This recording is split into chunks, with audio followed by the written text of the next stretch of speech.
The Dr. Oba Tashaka Show. Free your mind, and the rest will follow.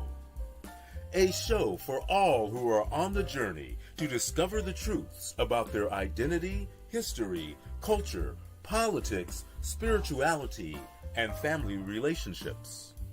This is a show for the Black Freedom Movement and the Black Power generation and the hip-hop generation, including Black Lives Matter and associate activists, all of whom are seeking change.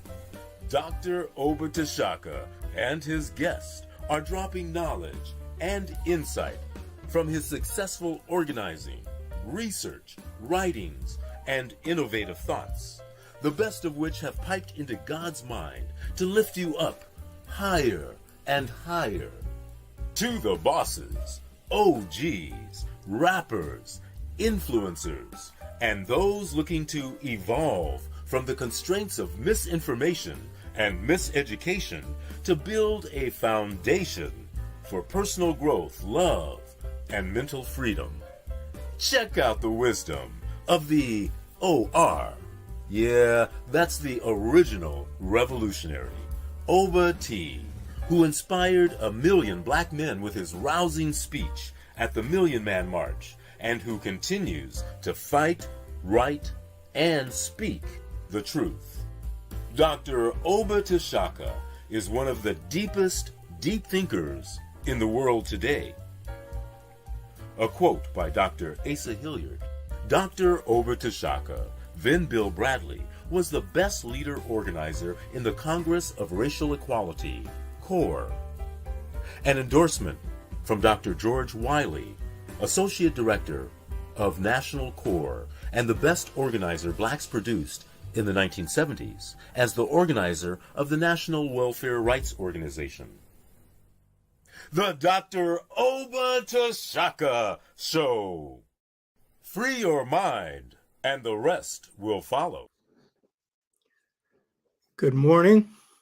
How's everybody doing? I see the early birds here. Brother Ogawa, Tito District, Stephen McKenzie, and Sister Sonda Henderson. Welcome. We have another meal for you to digest today. I didn't know till Friday what this meal was going to be, but it was logical. The Spirit spoke to me at night. I kind of do these shows based on jazz, a little improvising in terms of picking the topic and then improvising on the show. So I hope you get something out of this.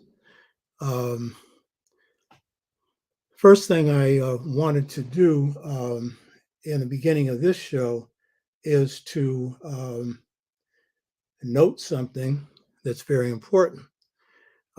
We've more than doubled our viewers in this week, nearly 1,000 viewers for this week for this show. That's good. And a significant number of Facebook viewers, and then, of course, an increase in YouTube viewers. So I've got 4,600 Facebook friends. The thing is, those friends need to subscribe on Facebook, and as many of them as possible, transfer and subscribe on YouTube. For the YouTube viewers, hit the subscribers button for new people. So this has to do with a number of things.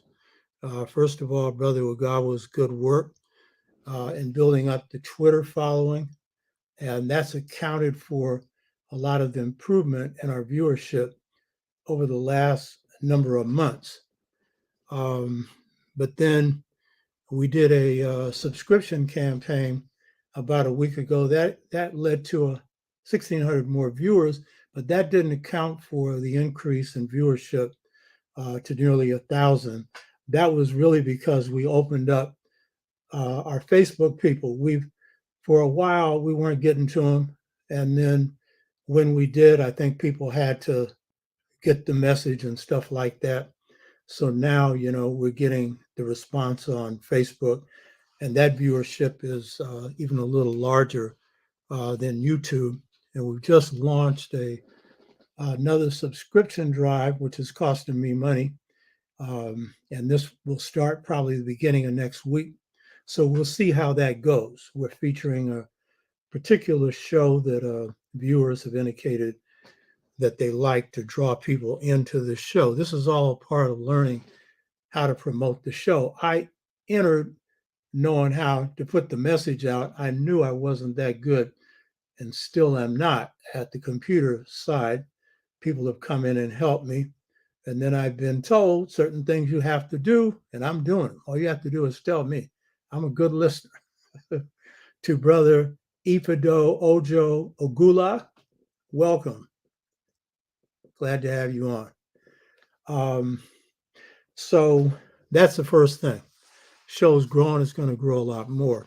The other thing is, in noting the analytics on the show, which really describe a bunch of things: the age of your viewers, the sexual proportion, how many males and females, the countries you're hitting, the cities you're hitting, and I watch those every day. And I'm doing this because I want to share stuff with my people and with humanity, but especially first my people, which is African people everywhere, but especially for young people.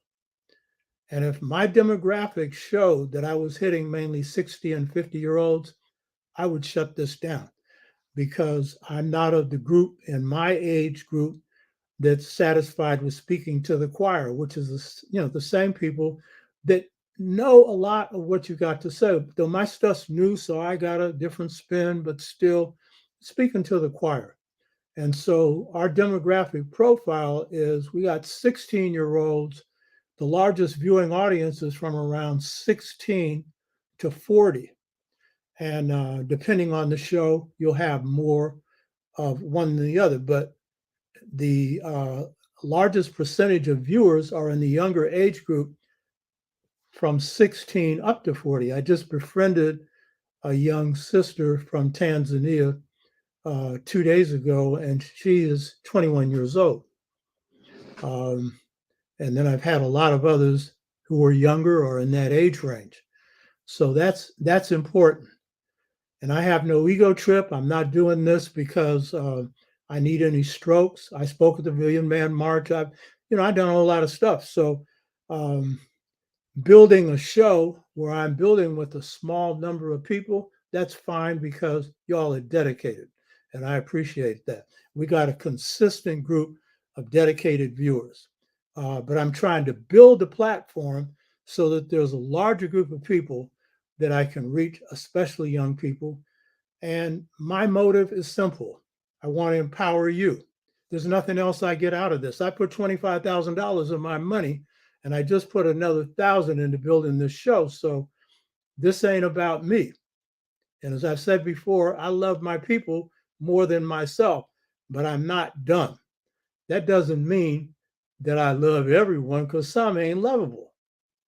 Every assassination attempt on me, and there's been 3, it's been blacks sent to hit me, but that wasn't blacks doing it. They were doing the job of the agency.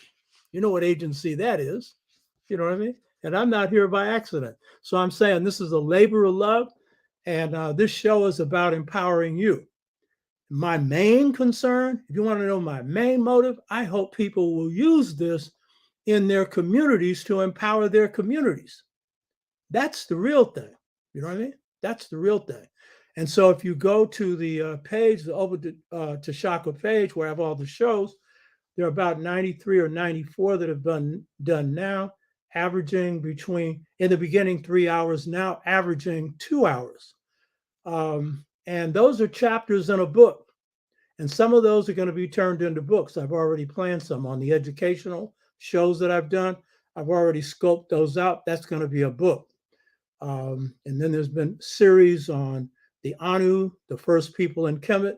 They're generally not studied. It's usually dynastic Kemet, which I study, but I don't cover what the greats have already, covered. If they've covered it, I'm satisfied. Unless they made mistakes, then I'll come in and offer something. But other than that, I'm into new ground. I'm an innovator, new stuff. And so this show, view them as chapters in a book for people who are new. Go look at those shows and you'll see their series on the Twa, 5 of them that we did about 2 months ago, series on the Anu, a number of them. And Dr. Theophilo Binger did some translations from me. By the way, I talked to Dr. Theophilo Binger for an hour this week, and he's doing just fine. He just got back from France, and I let him know that the viewers here really love him. There's a huge number of people constantly visit the show where we had a conversation. I hired him at San Francisco State with the support of Dr. Wade Nobles, who was then chair. I chaired the department in Africana Studies for 12 years. Wade chaired it for a year and brought Obenga in, and he was there for 11 years.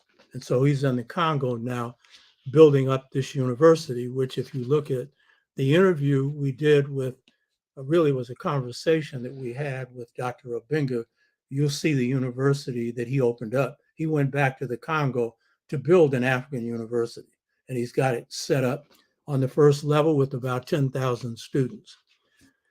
So that's the purpose of the show. That's my motive. And of course, I'm a revolutionary, so I have other motives. And if you note the red I have on today, it's for a purpose. We're dealing with a certain aspect of the Haitian Revolution, and I'm into Ifa. Though I respect all spiritual systems and Black Christianity, I got a whole different spin than most nationalists have. It's got a lot of voodoo in it, carried a lot of our people through. But I'm into Ifa, and some of this stuff we're going to be talking about today on the Haitian Revolution. Voodoo is a mixture of Ifa, Dahomian, Yoruba, which is Ifa, Asante, and many other rites, along with Native American spirit systems coming out of Haiti. So it's a Pan-African spirit system. So I'm wearing this red to signify the thunder and the lightning. And my Orisha is Obatala, Obatalla, LLA. Obatala is the oldest of the Orishas. Orishas are ancestral spirits or great spirits that were never on this earth. And just as in Voodoo, you have laws, spirits that possess you. So in the Yoruba system of Ifa, it's similar. So I have a kinship with the spirit of the people, but we all do. They be African people. Last week's show, which this is a follow-up on, covered the topic of systematizing African consciousness using Toussaint Louverture, Amilcar Cabral, and Miss Ella Baker as examples of how that works. So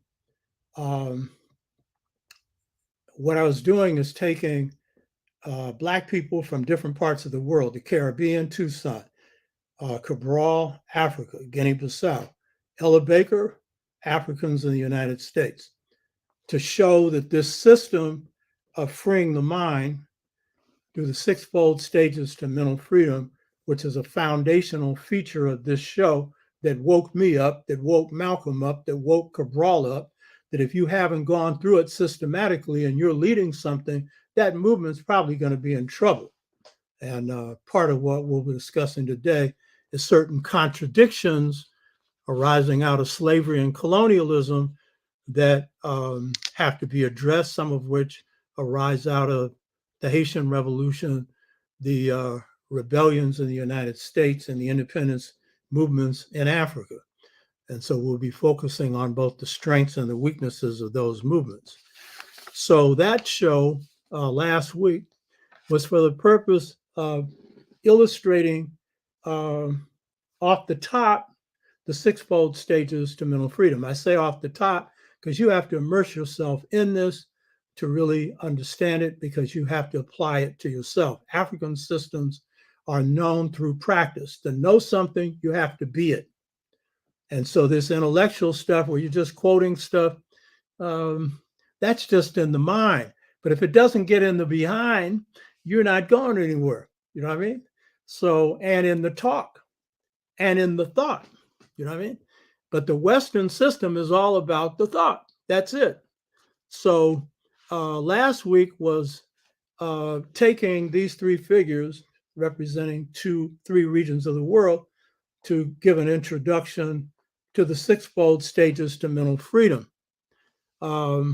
which we'll be doing a webinar on as soon as we have a few more people signed up. I haven't counted the file, but we got about 32 or 33. We need 40. And at that point, we'll be doing a year-long webinar twice a month, couple hours each time. And I'll have three other people that I've taken through this over 50 years ago and have used this in their life, who worked with me in the Pan-African Peoples Organization. Two of them, my former students, and one, a sister, a very good friend of mine. So they're all friends, but she's a real special friend. So that was last week. Toussaint Louverture was featured last week for a lot of reasons. The main one is that he was one of and the central leader of the Haitian Revolution, the only successful slave rebellion in the history of the whole wide earth, the whole green earth, the whole planet Earth. And since we're into minimizing, we'll always find fault with that. You know what I mean? How can you find fault with that? You hear me? That wasn't supposed to happen. The forces arraigned against them was the Spanish, the French, and others. And so as a result, they were able to defeat all of them. And the British, they defeated all of them, primarily the French, who at that time, Napoleon was kicking butt in Europe. But when he came to Haiti, his butt got whipped. You hear me? Huh? No small thing. So Toussaint was featured to look at his particular consciousness, to examine African and Creole culture, and then how that affected his activities in the Haitian Revolution. And Creole culture is the mixture of African culture coming out of Africa, and then what was formed in the Caribbean, largely. But in the case of Amilcar Cabral, that is what also affected the consciousness of people from Cape Verde Island, which he was from. Last week we were looking at the traditional stuff that came out of Africa and out of Creole culture in Haiti to see how it impacted Toussaint. In the case of, and also to look at the European influences, Catholicism, and the idea of Republican government, which we didn't cover much, the Republican government, much last week. We'll talk about that today. Cabral was used as an example of someone that had gone from the assimilation stage to African identity. At the time of his assassination, he was wrestling with how to guarantee, if he could, that Guinea-Bissau and Cape Verde would assume a revolutionary path, which he was on. So he had undergone certain identity transformations that made it possible for him to consider that. Ella Baker was examined to look at how African-American and New African culture, which is what I call African-American culture, how that impacted her, because she came out of that stage of consciousness, similar to the consciousness of Toussaint Louverture, with a different spin. But they were both the consciousness or the culture of the masses of Blacks in this country and the masses of Blacks in Haiti.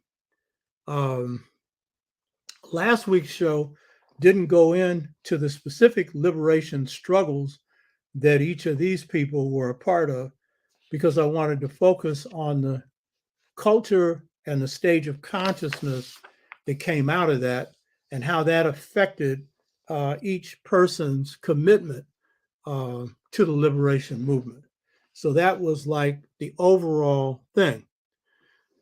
Today's show is going to focus on primarily the stage of consciousness that in this country is called Black identity, and in the Caribbean would be Creole identity, or the identity or consciousness or culture of the masses of the people of the Caribbean, with this case, with an emphasis on Haiti.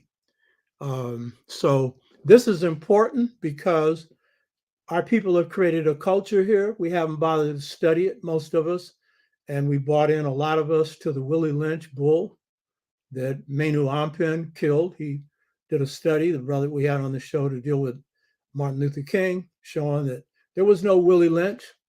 And by the way, what a coincidence that the person who was supposed to have brainwashed you, last name would be Lynch, when lynching didn't become a primary activity until after slavery. And so he disproved that because Africans on the plantation in the US created a new African culture with contradictions. And we're going to examine both today, particularly focusing on the Haitian Revolution. And contradictions mean things that go contrary, you know what I mean? And things that agree and disagree. And we know coming out of enslavement, we got issues coming out of that. So some of that hovers over that, or coming out of colonialism, Africans have issues. So that's part of what we'll be looking at today. So I'll be getting into that in a minute. But before today's show, I wanted to cover one news item. And this has to do with the House of Representatives hearings on the January 6th insurrection, 2020. A number of important revelations have come out. Some of you may be on top of it, some may not be fully on top of it. It's very important that you follow this because this has some very important implications for the future.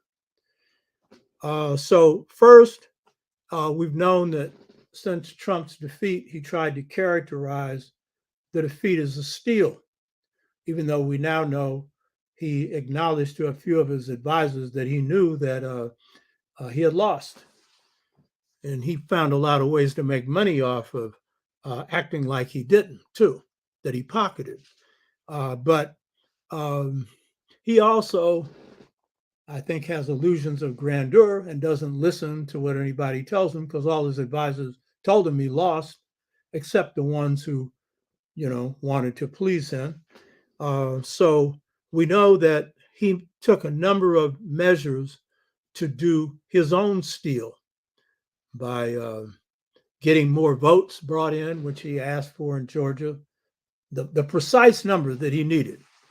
And then it's funny that the people who are looking at him are all talking about, well, we don't know if we have evidence that this was a conspiracy, the attack on Capitol Hill, as well as the attempt to overturn the election by all kinds of means, including getting his vice president, not to count the Electoral College vote.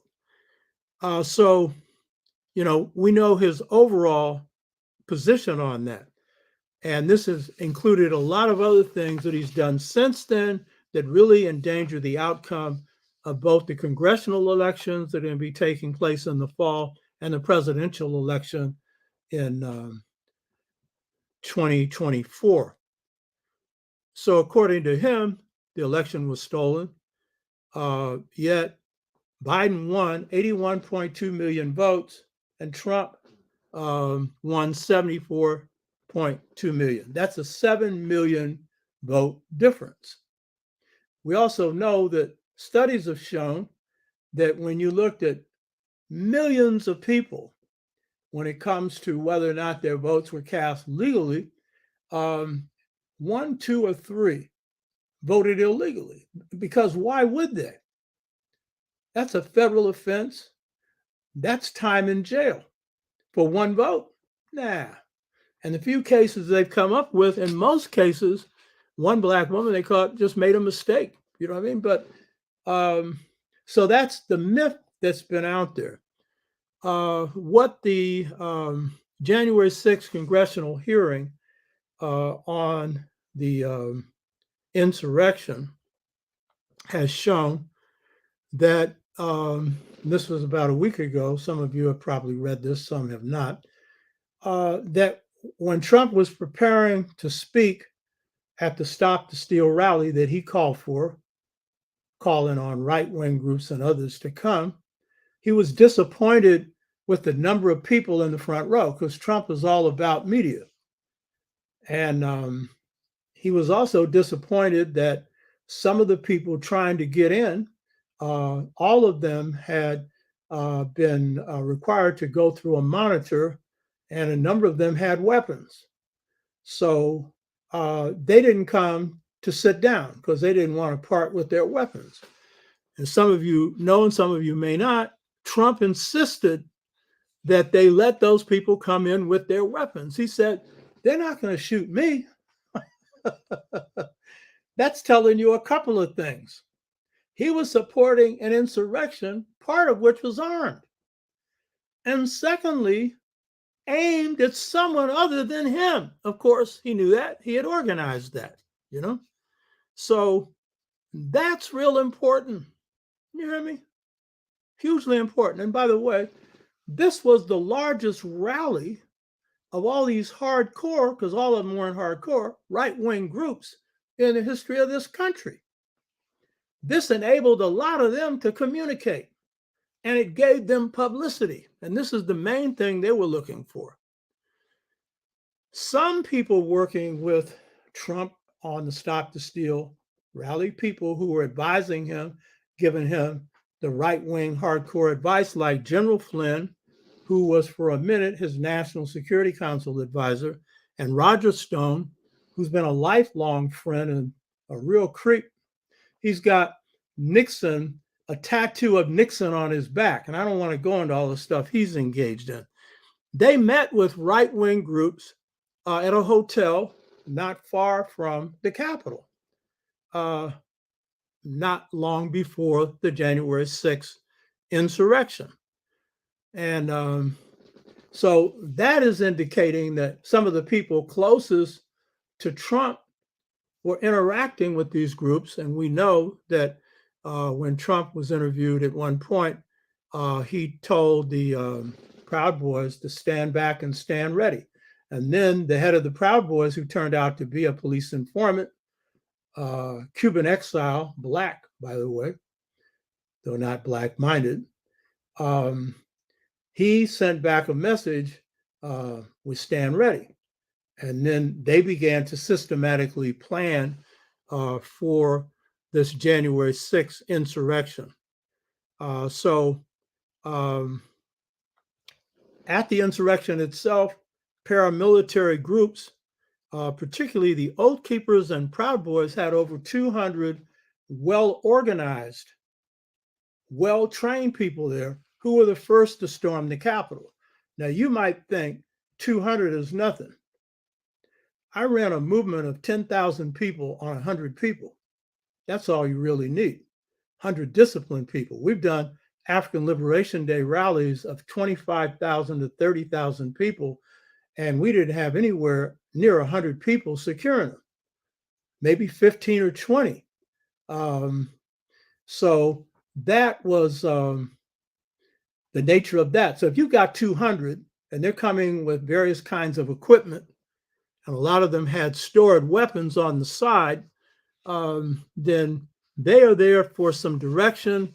They are there to see that things go a certain way. And that is what the documentation has indicated. So that's extremely important. While there's much more that's interesting about this, The most important thing that's come out recently is this. There had been a comment by Vice President Pence, who was defying Trump on the Electoral College vote count, not being willing to violate the Constitution. And he's being treated like he's brave, because you don't kill somebody, you're brave.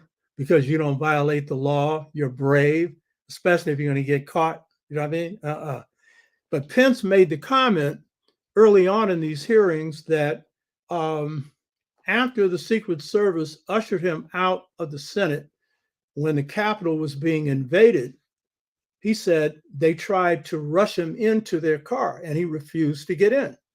And he said he was refusing to get in because he knew that a lot of the Secret Service was sympathetic to Trump. And he feared that they were going to take him away and he didn't know where and prevent him. The main concern was prevent him from presiding over the counting of the ballot. So some of you may know, some of you may not know, the Secret Service was ordered to turn over all of their records, email, Twitter, everything, for their communications on January the 5th and January the 6th. As soon as they were ordered to do it, they erased everything. Now, the media, again, that is corporately owned, when they're asked, what does that mean? They say, well, we have to investigate this further, though we're not going to know what was on those messages, but nothing. You didn't erase something because it wasn't incriminating. You know what I mean? Huh? Notice how I said that. You're not going to say I said it was incriminating. Huh? Ain't suing me. So that's how serious this is. You hear me? Could the Secret Service have been involved in trying to suppress the outcome of the election, especially when they like Trump? That also has something to say about, well, what did they think of Obama? You can say, well, they kept him alive. Yeah, well, that doesn't answer the question. The overall question here isn't just what's going on with these hearings, and I see what Tito's saying. Despite these hearings, I doubt very much if anything will happen to Trump himself. This system won't lock up a former U.S. president. This system would have locked up Nixon. It was only Ford that made a promise to Nixon not to lock him up. And the reason they didn't lock up Reagan is he was delivering all the goodies to him, to them. And he was involved in arms for hostages and spreading drugs in Black communities, which they didn't care about. But if you want to talk about some offenses, they had them. But the rulers in this country who own the country, they did not want to move on him because he was delivering the goodies. And Trump, I think, Tito, you're right. The people in power, there are enough of them that don't want Trump in jail. And so if prosecution comes, it's going to come from outliers like this sister in Georgia. I don't know if she's going to do anything. But all these other prosecutions where they got clear evidence have been put to the wayside. So, but that's not the key point. The key point is this, that this is the second post-Reconstruction since 1968. The first was designed to take away the gains you made in the first one. And so this is the legal steel that Trump has been putting through all of these voter restriction moves and everything else, is designed to put the Republican candidate, who he thinks will be him, in the White House in a close election. And what we saw with the last presidential election is a huge number of Republicans in the House of Representatives refused to vote to certify the election, a huge number. And they were in a minority when they did that. So what are they going to do when they're likely to be in a majority after these midterm elections? And then what happens if it goes to the Supreme Court? You know whose side they're on. So this is serious stuff. And the first thing I say to you, you ought to be political and don't just sit back and act like, oh, these are white people, I can't do anything about it. You were able to put Trump out of the White House, prepared him for the jailhouse. And if you move right, you can do some other things to give yourself breathing room. But if you go to sleep, you got yourself to blame if it's a close election, and it will be. So let's go into today's show. The topic for today is a deeper dig into the sixfold stages to mental freedom. A central purpose of this show is to further introduce you to the sixfold stages to mental freedom through looking at particularly Toussaint and the Haitian Revolution, and we're going to focus on more than Toussaint here, and then through other figures as well. For those of you who have signed on to the webinar, this will give you further introduction to the system. But I'm just telling you, we're hitting the top. That's all this is. This is an experience that I went through. This is an experience. This isn't just a theory. But Bulunlela Wabogo and I, we're the ones who have discovered this, me through going through it, him through studying Frantz Fanon. And so it enables us to really look at where people are at and then help them negotiate to the next stage. And I say this is a lifelong transformative process.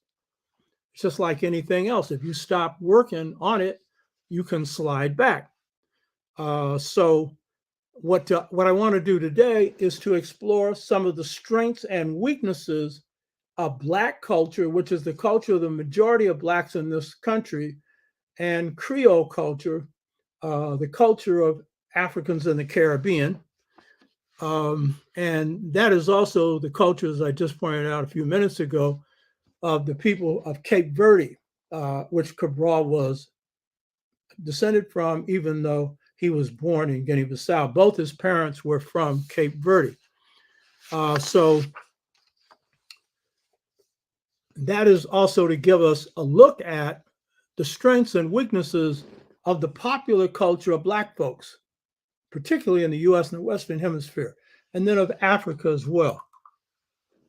And that's something we often dismiss. That's a culture that Blacks created here. And it's a culture that Blacks in the Caribbean and South America created there. And Africans have continued on the continent if they're the grassroots. And those that aren't have to return to it, those who have been assimilated, like Cabral. So I stressed before that Toussaint Louverture was culturally a person proud of his Blackness. You shouldn't forget that, because he has contradictions, and we're going to cover some of those today. But one of them wasn't hating himself. That wasn't a contradiction. We often get surprised because most enslaved Blacks didn't hate themselves, contrary to popular opinion. Naim Akbar, one of our leading Black psychologists, made the comment that self-hatred stuff has been overworked. You better believe it has, because one of the things he observed about Blacks coming out of enslavement was how normal we were. I would add to that. We were at the highest level of normalcy right after slavery, higher than any period in our history, maybe other than the mighty periods of insurrection, like the golden age of the 60s, or maybe the heart of the Garvey movement or something like that. But other than that, the Africans coming out of enslavement were the most humane and scarred, rough and tough, and doing a lot of stuff they shouldn't have been doing, scarred, but humane and caring and loving and creative. More inventions came right after slavery than any other time in our people's history. And then we come up with a George Washington Carver, the greatest scientist in the world, and a whole lot of other greats. You hear me? How you explain that if they broke us in slavery? Pure bull. You hear me? Pure bull. So last week, we were talking about how Toussaint was a product of both a lot of culture, African culture, and he spoke the Fon language, which is the language of the Alada people, F-O-N. He identified himself as descended of royalty, and these royal people were also warriors. So that affected his stuff. So that's a part of what this particular examination was designed to show. It was designed to show that the Creole culture has a strong African base, some of it coming directly from Africa, the stuff that Toussaint got from his father, like the Alada culture, language, and so forth. And some of it shaped in Haiti, which is also African-based with European elements, you know. So that was the point, to show that both of these were drawing from a common cultural core. The Bosalis, first the Africans to come directly from Africa, and the Creole. And the language they spoke, Creole, is what we call Ebonics in the United States, which is spoken by over 80% of Blacks. And this is, both in the case of Creole and in the case of Black speakers in the United States, Ebonics, this is a Niger-Congo Bantu linguistic system. This isn't just some words that are African. This is a whole pattern of linguistics that is African. And as much as the school system has tried to stamp it out in the United States, it hasn't worked. And hip hop wouldn't be what it is but for that. In fact, I pointed this out before. Hip is a Wolof, W-O-L-O-F, expression. These are the people from Senegal, Sheikh Anta Diop came from. And hip comes from the word hippie, H-I-P-P-I, cat, C-A-T, meaning sing from all sides, or to be hip, or to be cool. Why you think this culture here among Blacks in the United States sweeps the world? A lot of reasons, but one of them is it's hip. It's cool. With all the problems sisters have, why they like brothers? Because they hip. Why is it that brothers like sisters? Because they fine, if they got a mind.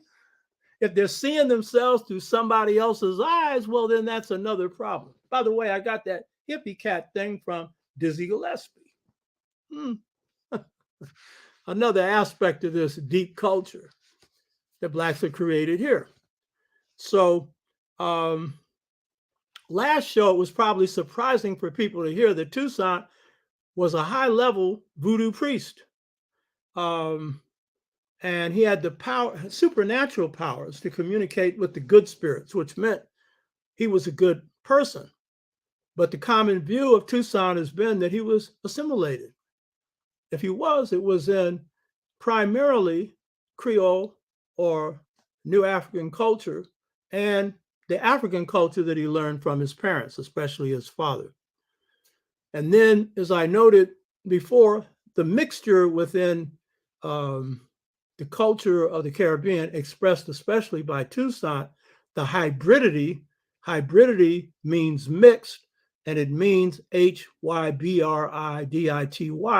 It means mixture of dissimilar organisms, if you're talking about plants or if you're talking about culture.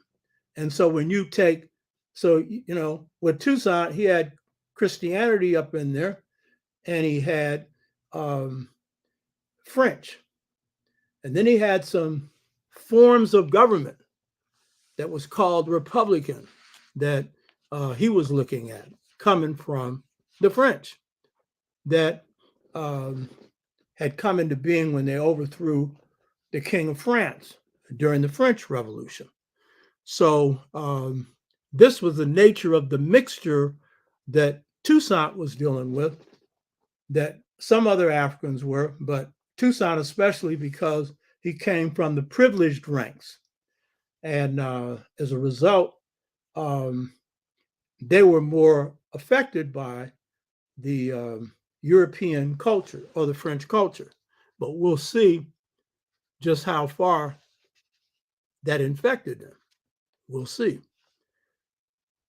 As I pointed out before, while hybridity is the result in Caribbean culture of African culture being dropped in the Caribbean wholesale and staying that way because they're in the overwhelming majority. Whites are in a very distinct minority in the Caribbean, whereas in the United States, it's a settler colony where they're out to genocide the Native Americans. And so whites have numerical dominance, even though in certain states like South Carolina, we were in the majority. And that's where the greatest slave rebellions took place. Denmark Vesey's rebellion, for example.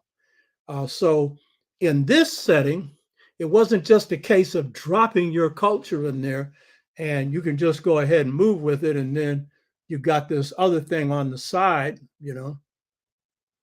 Catholicism, the language, and a few other things that some people can absorb and a lot don't. But in this situation, there was a cultural war from the very beginning for us to not only preserve and continue, but to recreate culture. And we know there were certain things that couldn't stay here. For example, polygamy. I know a lot of brothers say, oh, what a shame.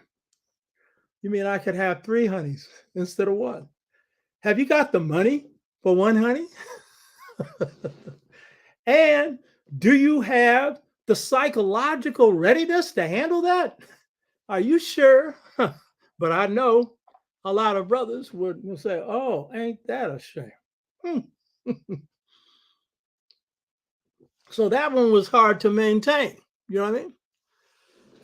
And there were other elements hard to maintain in this environment, like the drum was outlawed. They had enough numbers to do that. They couldn't do that in the Caribbean. But they couldn't prevent us from speaking our own language, which ends up being Ebonics' second generation and was spoken by the first generation. They were African languages. So in this country, the African had to go inside him or herself and draw on those fundamental principles of Africa, which they carried over, and rearrange them in a format that could really survive here. So we end up creating a new African culture, recreating rather than it just being dropped and continued, based on fundamental African principles, but rearranged, and new ones are added, of which race consciousness and Pan-Africanism, which was Ethiopianism during enslavement, this thing that comes out of the Bible, and most Blacks weren't Christians. Princes shall come out of Egypt. Ethiopia shall stretch forth its hand unto God. Soon, Ethiopianism becomes the womb for Pan-Africanism. That's true in the Caribbean as well as the United States. So those are new additions along with some others. But the package had to be a little different for us to survive under these circumstances. But the fundamental principles are the same of these two cultures. But the ethos varies. The ethos of the African in Haiti, very African and spirit-based. We'll go into that exactly what it is. And the ethos, which is the way you carry yourself, the way you walk, the way you talk, your whole attitude towards life, the ethos here had to be creativity. I've stressed this many times before. Because in order for us to survive here, we had to be extremely creative. For the African to survive and thrive, that is to liberate himself in a place like Haiti, then they had to draw on certain features of their culture, which we're going to see in a minute what they were. And some people are misinformed on this. You hear me? So this was the nature of the cultural expressions in the United States and in the Caribbean. Now, what I want to do today is to explore the identity contradictions of the Creole stage of consciousness within the sixfold stages of mental freedom. That is the stage of consciousness of Africans in the Caribbean. And then secondarily, I want to look at the contradictions, meaning the pull of both European and African elements in the Creole situation and in the African American situation, and then secondarily through Cabral in the African situation. What you could say about Toussaint is that this is a complex case. Most people have thought he fit the assimilationist stage, but as I provided a lot of evidence to show you, no, a lot of it was African and Creole, New African, the stuff brought in and recreated in the Caribbean, most of which was African. So Toussaint was not in the stage of an assimilated person who is a person who's suspended between two worlds, the white world and the black world, and not a citizen of either. That's the assimilated person. That's the Clarence Thomas. Those are the extremes. Very few blacks fall into that. We have assimilated blacks, not as extremely assimilated as him. There are some, but he's at the extreme case of extreme self-hatred. Now, you want to talk about real self-hatred? Clarence Thomas. So he serves the interests of the most oppressive group of whites, but at the same time, he's rejected by the masses of whites and blacks. Now, the real conscious right-wing blacks love him, right? So Toussaint wasn't in that category. And that can surprise some people because some of the writings on Toussaint would lead you to believe that. Toussaint was in a different state of Creole consciousness, both African and Creole. So in his case, he was pulled in the directions of Africa and Creole culture and European, particularly Catholicism and Republican culture. And it's these two that would have the pull on him. And if you look on the outside, the African elements are the greatest. He's engaged mostly with Africans most of his life, and that's African culture. And he's communicating mostly in Creole. And when he's dealing with Africans who are the first to, first coming off the boat, the first generation, from Africa coming to here to Haiti, he's speaking in their language, particularly the Alado language. That was the second largest African ethnic group in Haiti. So, and then he's being educated heavily by his own people, but he's also being educated by Christian missionaries. And this is a key thing. So this is a complex case here, If you look at Toussaint's identity through his eyes, I think this is what he'd say, because this is pretty much what his behavior was, that he saw himself as a proud Black man who represented Black interests, who was also trying to bridge the Black and white world, particularly after slavery was abolished. And it's what he does in this bridging that's going to represent the real problem. He has a lot of reasons for this, but it's got to do also with the degree to which hybridity, or this mixture of European and African elements, affect him. And so, for example, whites put down Blacks for their African heritage, treated them as inferior, and of course, treated them savagely, viciously. Toussaint was proud of his African heritage, not only his Black identity. And he especially believed that he was endowed with a special destiny, which he was preparing himself for, which is reinforced by an African belief system, because African systems, and he was a Voodoo priest, is destiny-based. And I would say that Africans all over the Western Hemisphere came on the plantation with the sense of powerful destinies and saw slavery as a roadblock to their expressing their creative powers. And that's the main reason they wanted to be free, other than the shackles and humiliation of slavery, to express their creativity as human beings, as African human beings.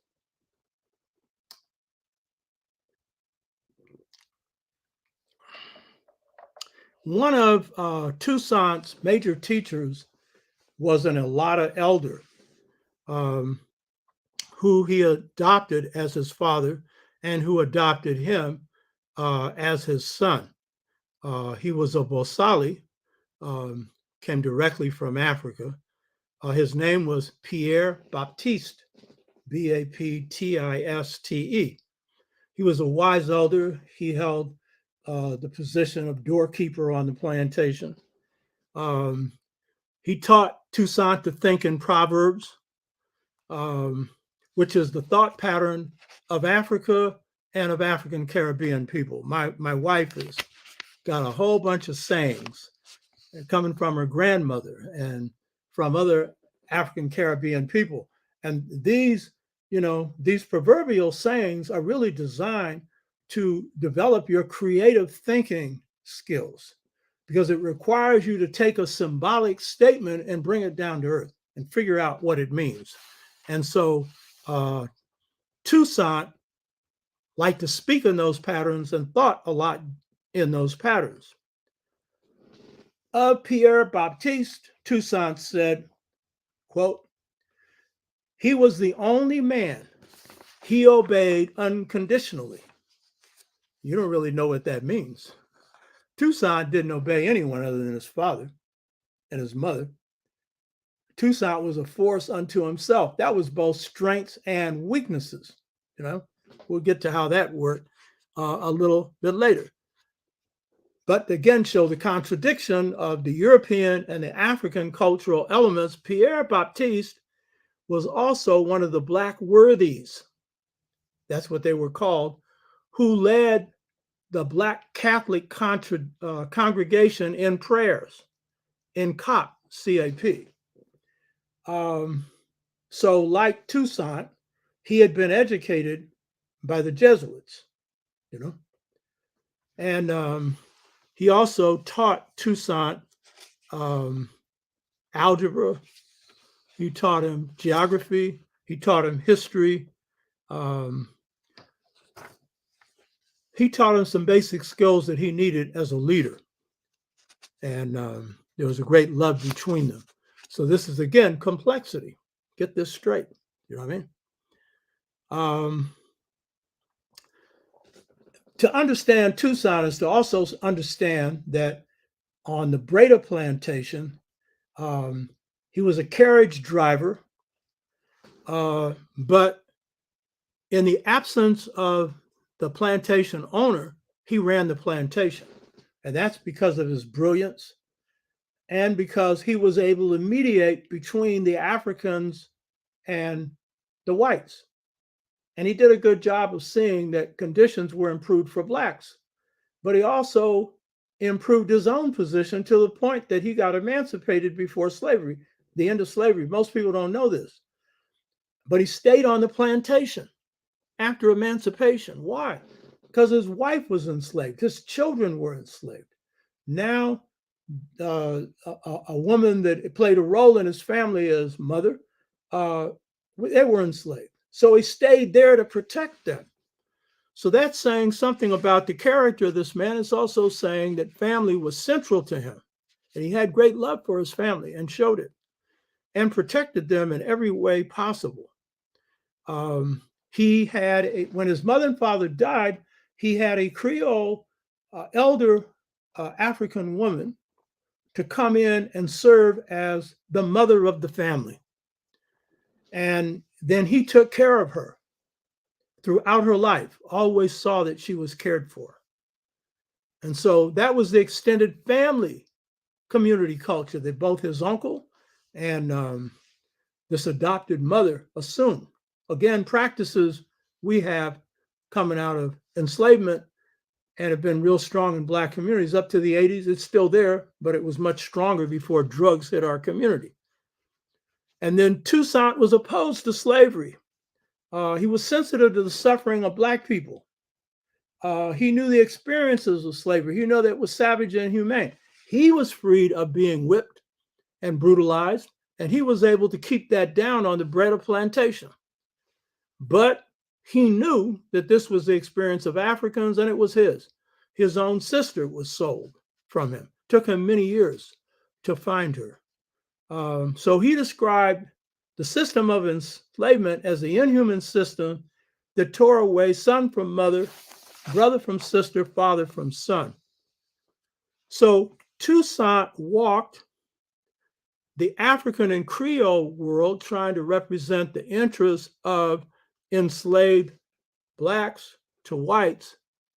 And at the same time, because he had adopted Catholicism through the Jesuits, and I think that he was extremely impressed by the Jesuits because they had the reputation in Haiti for being on the side of Blacks. And so in Haiti, they played the role that missionaries played in Africa in the early period of the missionary period in Africa. This is before colonialism, where they were viewed as the friends of Africans. And particularly Africans who had been sold into the slave trade and then freed by the British and then came back into their native countries and began to adopt Christianity. The European nation state, because they wanted Africa to industrialize. And so they saw Christianity as a liberating thing because these missionaries, they weren't in there preaching colonialism. This was before the Berlin Conference. And so this set up Africa for having a Trojan horse inside of Africa that would be pushing Africa to modernize while being Europeanized. And that's a result of their experience of enslavement. The Japanese could modernize and separate industrialization and everything else from European culture. But the African made the mistake of confusing both because of the experience they underwent in enslavement and having been, in many cases, put in enslavement through trades engaged in by their own kings and leaders. And that alienated them from the culture. And so what's similar about the African case with the missionary experience and what is the case of particularly people like Toussaint, who are in a more privileged position on the plantation, is that he's experiencing Christianity in a different way than the masses of Haitians in Haiti. They are seeing it as purely an extension of people who would stick you in an oven and burn you to death, who would castrate you, cut you into pieces, and do all other kinds of savage stuff. And so the masses of these Africans couldn't have a view that because someone had taught them how to read and write, which they were not taught, that and treated them seemingly with respect, though they didn't do anything to try and end slavery. So they would view this Catholicism or Christianity and whatever other little things that these people were doing in a different way. And I would say that Toussaint was impressed by that kindness that he got from these missionaries. And that touched him because as an African, kindness and humanism is just a normal part of our cultural diet. But you're starved for it in a system, among whites, where you're brutalized. You get it from your own people. But so I think that makes a person particularly susceptible to misreading things like humanism and brotherhood and harmony. Harmony is basically an extension of ma'at, compassion, which the white missionaries were teaching, is, of course, the essence of being a human being. And brotherhood, a brotherhood for Africans would generally mean the brotherhood of people among your own people. But when you come in contact with other people, you treat them that way, unless they behaved in a contrary way. But here, Toussaint is having implanted in his head some ideas to be brotherly towards people that have no concept of brotherly practice towards us and haven't been too good treating their own people as brothers and sisters if they are among the elite, but treating us in the worst way possible, worse than dogs, because you keep a dog alive, you know what I mean? But humans like us, who were regarded as non-human, were treated worse than dogs. So Toussaint, his idea about Afro-Caribbean culture and African culture is that as a Black person, he saw himself as a representative of whites and the representative of Blacks, and the representative of whites, particularly after the Haitian Revolution had succeeded in eliminating slavery. So in examining both Creole and African American culture under enslavement and colonialism, it's important to ask a question. And that question is, did the ontology, ontology, of Africa survive slavery and colonialism? Did the ontology of Africa survive slavery and colonialism? Ontology is the branch of philosophy that deals with the meaning of being, B-E-I-N-G. In other words, it's a branch of philosophy that deals with what it means to be human. Ontology. You know, white people come up with these big words, right? But there's a reason why I'm using these big words. Frantz Fanon, the great Black psychiatrist from Martinique, an island in the Caribbean, and a psychiatrist who was active in the Algerian Revolution, and he wrote the books Wretched of the Earth, Studies in a Dying Colonialism, and Towards the African Revolution. In Wretched of the Earth, Frantz Fanon asserted that with slavery and colonialism, the African ontology, or the African sense of being human, was destroyed, absolutely demolished. This is his assertion. Now, I should say, Fanon was a brilliant man, and he was a great writer, and could also be very poetic in his writing. The only problem with his assertion is he didn't provide any evidence for this assertion. And I should say that I think he was partially influenced in this assertion because he was a Martinican. He was from Martinique. And while, as my wife points out, the Martinicans are very African, they think they're French. And I'm not just talking about a few. They think they're French. You hear me? And I think that he may be taking, or may have been taking, that experience and translating it in a broader framework. So the Caribbean cultural case where Catholicism prevailed, such as Haiti, Brazil, and Cuba, those cases prove that the African ontology, or sense of what it means to be human, prevailed in a near pure traditional African form. Far from it being destroyed, it prevailed in a near pure African form. And this is because the African could hide their spirit systems under the saints in Catholicism.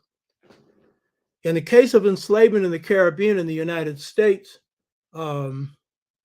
where Protestantism prevailed, then it wasn't just the formal system of Africa that continued,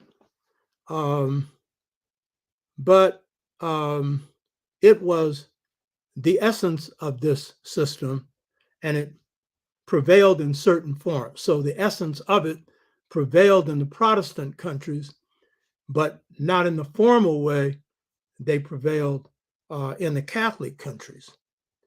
And in all of them, the African had the same definition of being a human being, a kind and gentle person, a person who was dedicated to the truth. That was a person who was caring and had a good heart. And that was the ontological, use that word, definition of being a human being. That was John Henry Clarke's definition of civilization.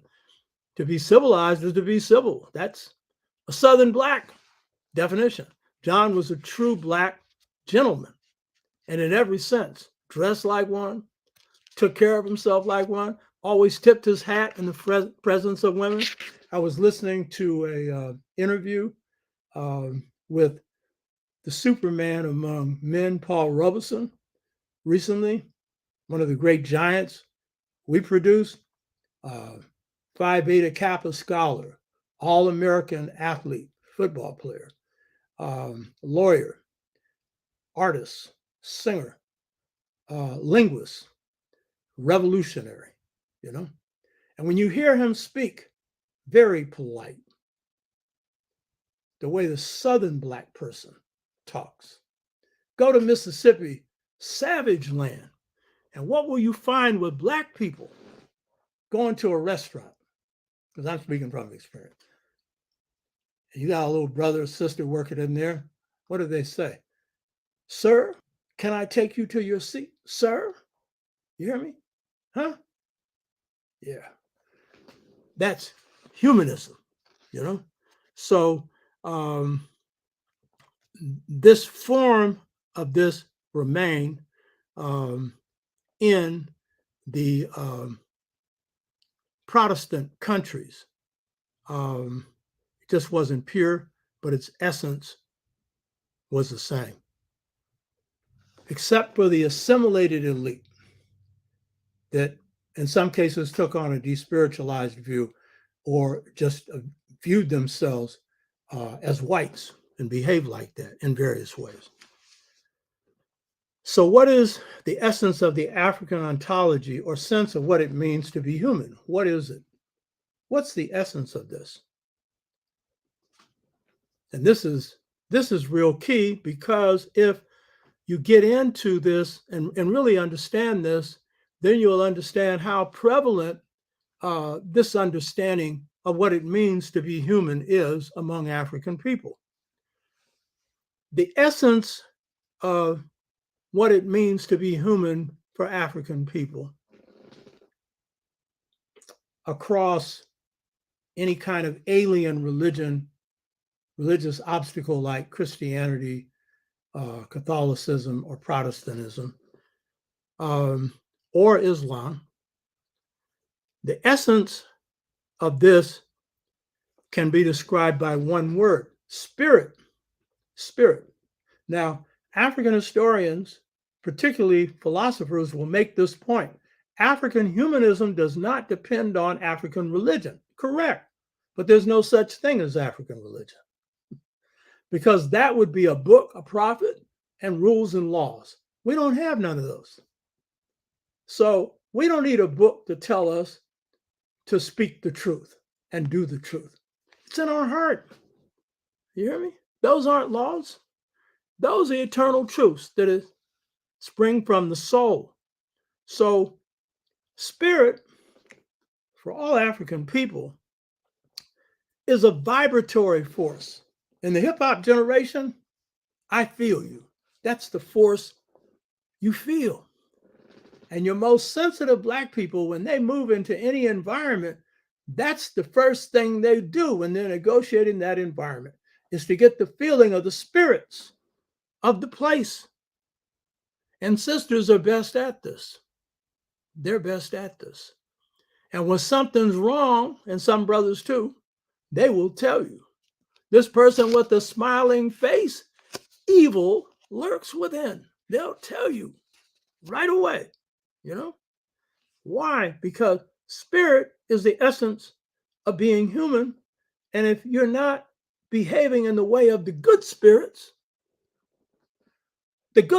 will pick you up 9 out of 10 times. So spirit is the vibratory force outside of space and time. That's the Bombara definition. Spirit is the totality of forces, a part of which God distributes to everything that God creates. That is the Twa definition. And it is Ilani. It is the light that lights up everything, that is the source of all life. So this is the essence of the ontological or human expression for African people. But I should say it's the truth for all people. All people are spirits having a physical experience. All of them are. But our culture is wired so we understand that. Some cultures are wired against spirit. You've just seen the great pictures coming from outer space on all the different cosmoses, at least some of them, out there. And the beauty of it, well, the real thing is to understand that cosmos resides within each of us. And that is the basis of our humanity. It's our source. Because it lights up the stars, and we are made of the same elements as the stars. So we sing the song, "This little light of mine, I'm going to let it shine." Because that is the essence of who we are. Spirits that should shine. And in fact, all Blacks would always prepare their children so they would shine. Sometimes, putting something on them, you know what I mean? Vaseline, so they'd shine, cleaning them up, making and demanding that they carry themselves that way. That's all a part of this humanistic expression. So this light is also the light of goodness. And this light cannot stand oppression. So it's the light of freedom that shines within every human being. It's also the light of wisdom. When I talk about my experience with the light, the most beautiful thing about it is the wisdom of the light. So profound and so simple and all embracing, which is the wisdom that we all have inside of ourselves if we cultivate it. So in the Catholic countries of the Caribbean, the purest form of the African ontology is expressed through Voodoo, which is nothing more but the Pan-African combined spirit practices of Dahomey, of the Yoruba, of the Asante, and others. And so that's got to be real powerful when you combine them all together, combined with the Native American spirits, the Taino spirits in Haiti, and the other Native American spirits in other parts of the Caribbean. And some of us have had that experience in the United States as well, because these are spirit cultures, Native American and African. So this is the purest expression. So far from the ontology or the idea of what it means to be human being destroyed, under the stresses and strains and trials and tribulations of enslavement, in some cases it was strengthened and rose to a higher level in spite of the scars. You hear me?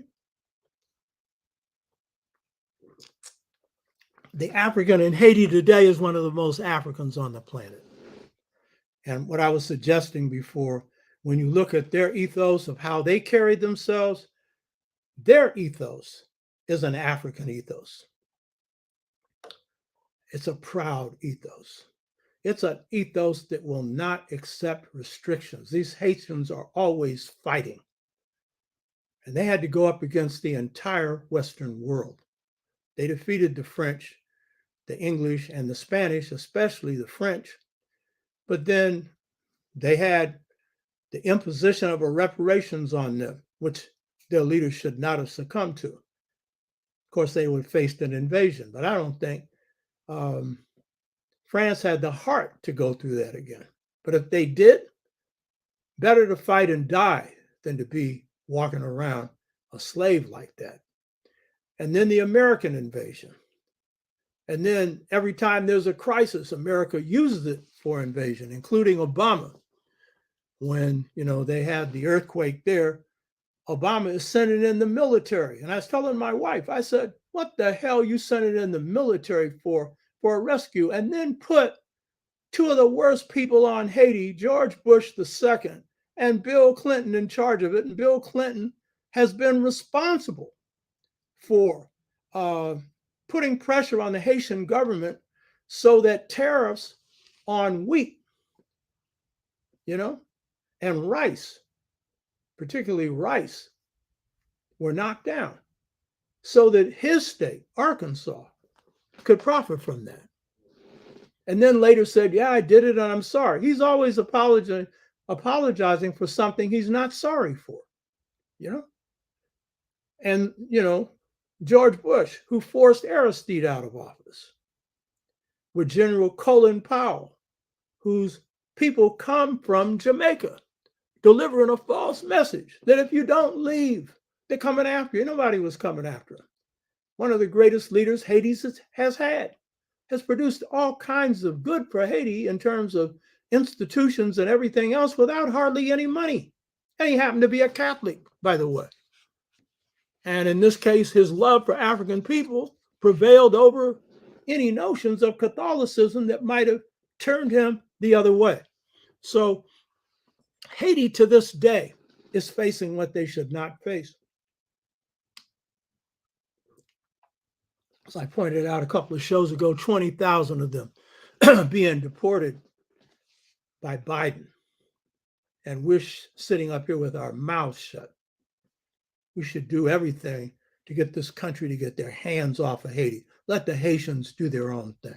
And I'm telling you, if we were united on this, we could push the U.S. out of Haiti, because some of you don't have any sense of your power.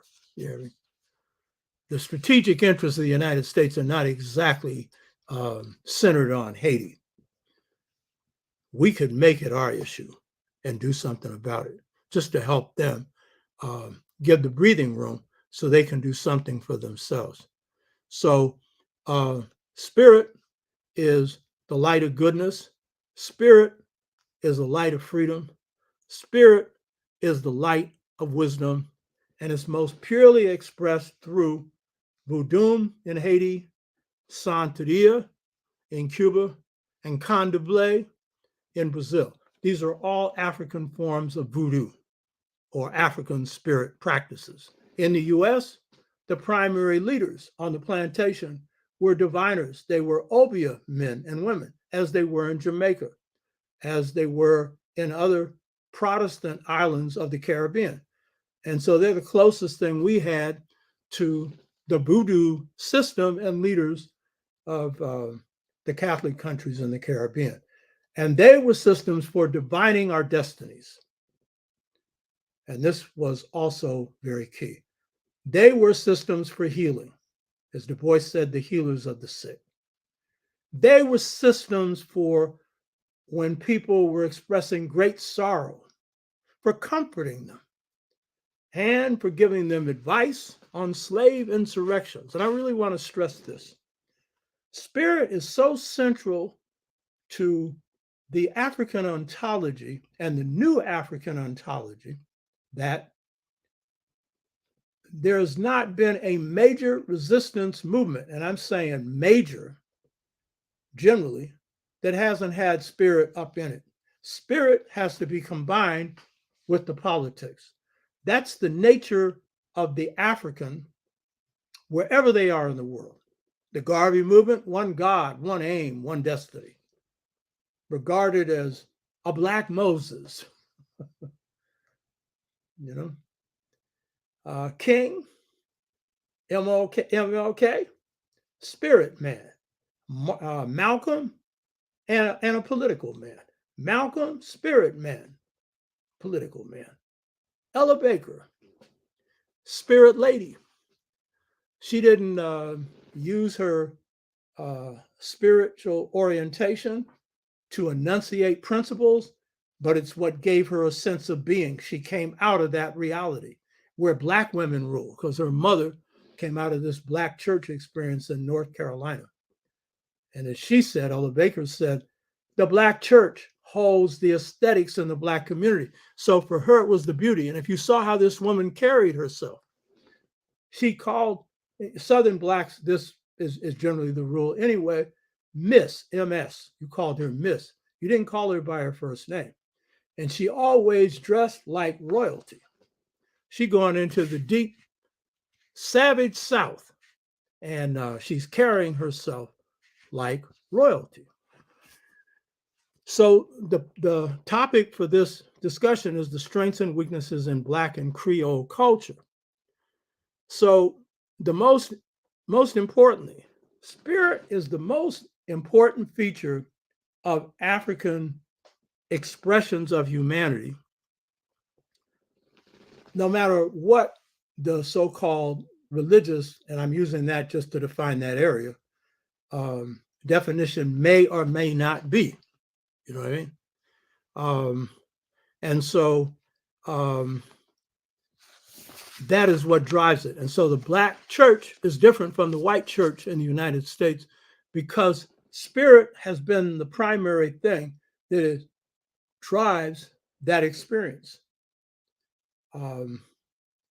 If we're looking at the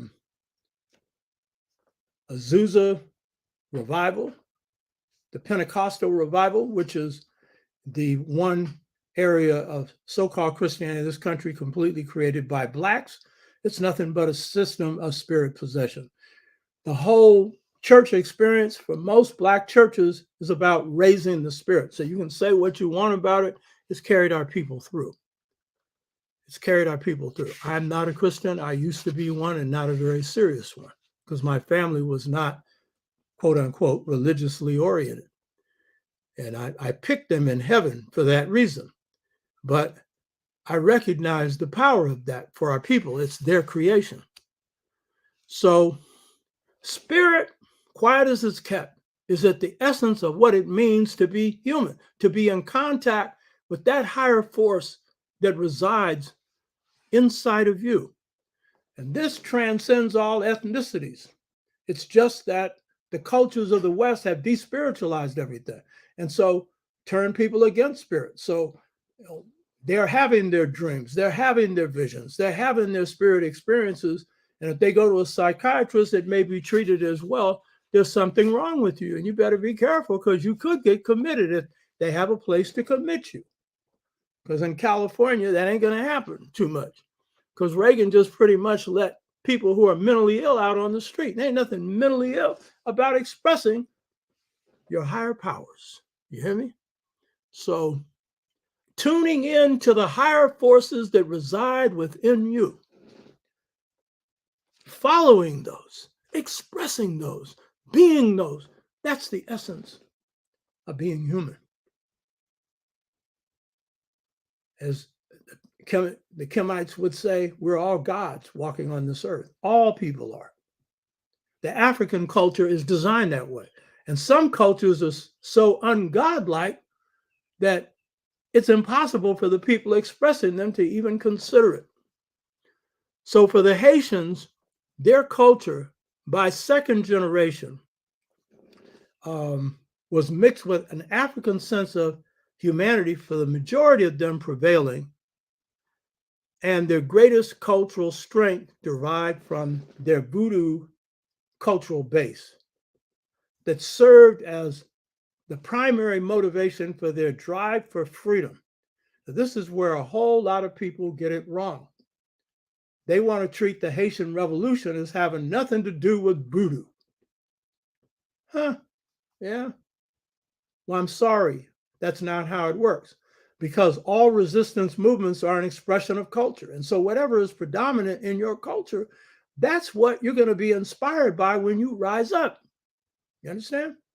And there's no way the mass of Haitians would rise up without drawing from what is at their roots, their core, their essence in their being. And for Africans all over the world, spirit is at our core and is at our essence. We would not have survived in the US but for this sense that we had God within.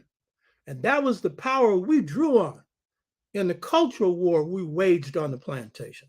And after, when so-called plantation slavery ended and we faced the system where we became slaves of society, that's first post-Reconstruction, 1876 and on, but it actually started earlier. So by the second generation, Haitian culture was a mixed culture with a sense of humanity prevailing, drawing from Voodoo, which was a Creole cultural expression brought from Africa. And so both Africans coming directly off the boat, Bosalis and Creoles, would subscribe to this. The Haitian Revolution, as we know, is the only successful slave rebellion in the history of the world. There's a lot of reasons for this. Good leadership, exceptional leadership plays a role in this, no doubt about it. You know, the fact that the Haitians, the Afro-Haitians, had a huge population to draw on, but that was true of the whole Caribbean. And you had at least a large presence of Africans in certain parts of South America. So numbers were important, but everywhere where Africans were a numerical majority, which was all over the Caribbean, it didn't guarantee success because only Haiti was successful. And in the case of white slave revolts, they were a majority, at least of whites, you know, they didn't succeed. Majority didn't just guarantee it. One of the key things about the Haitian Revolution is the force of the people. When the people rose up, there was a force that was so strong, so powerful, that under good leadership was at least a near guarantee of success. There's no guarantees of success in war. I'm wearing red to bring down these spirits of the thunder and the lightning. You understand? Huh? The warrior spirits. But there's no guarantee that your warriors are going to win. But they won. And what was the key reason? Now, here's a contradiction. And people who are misinformed, they'll just stress this alone and leave the rest out of it. The first leaders who launched the Haitian Revolution came from the class of privileged slaves. You don't expect this because under our understanding of enslavement in the US, the house slaves were the first to betray a rebellion. But not all house slaves betrayed rebellions. But still, it was an untrustworthy group. And of course, the longer the institution of slavery existed in the US, the longer you had to brainwash them, and then for bloodlines to cross and everything else. And so proximity, closeness to the master, and a few privileges like leftover food, leftover clothing, and leftover minds could lead you to identify more with the master, so-called, than anybody else. As Malcolm said, when the master got sick, the house slave would say, "What's wrong, boss? We sick." Huh? You still got Black people saying that. Our White House, our government, our this and that. You know what I mean? Huh? You're in America, but not of it. You're not getting American treatment. You know what I mean? Huh? You're getting American hell. And the masses of Haiti knew they were getting Haitian hell. The masses of Black people know they're getting American hell. Ask them. They know. And when they rise up, they let you know.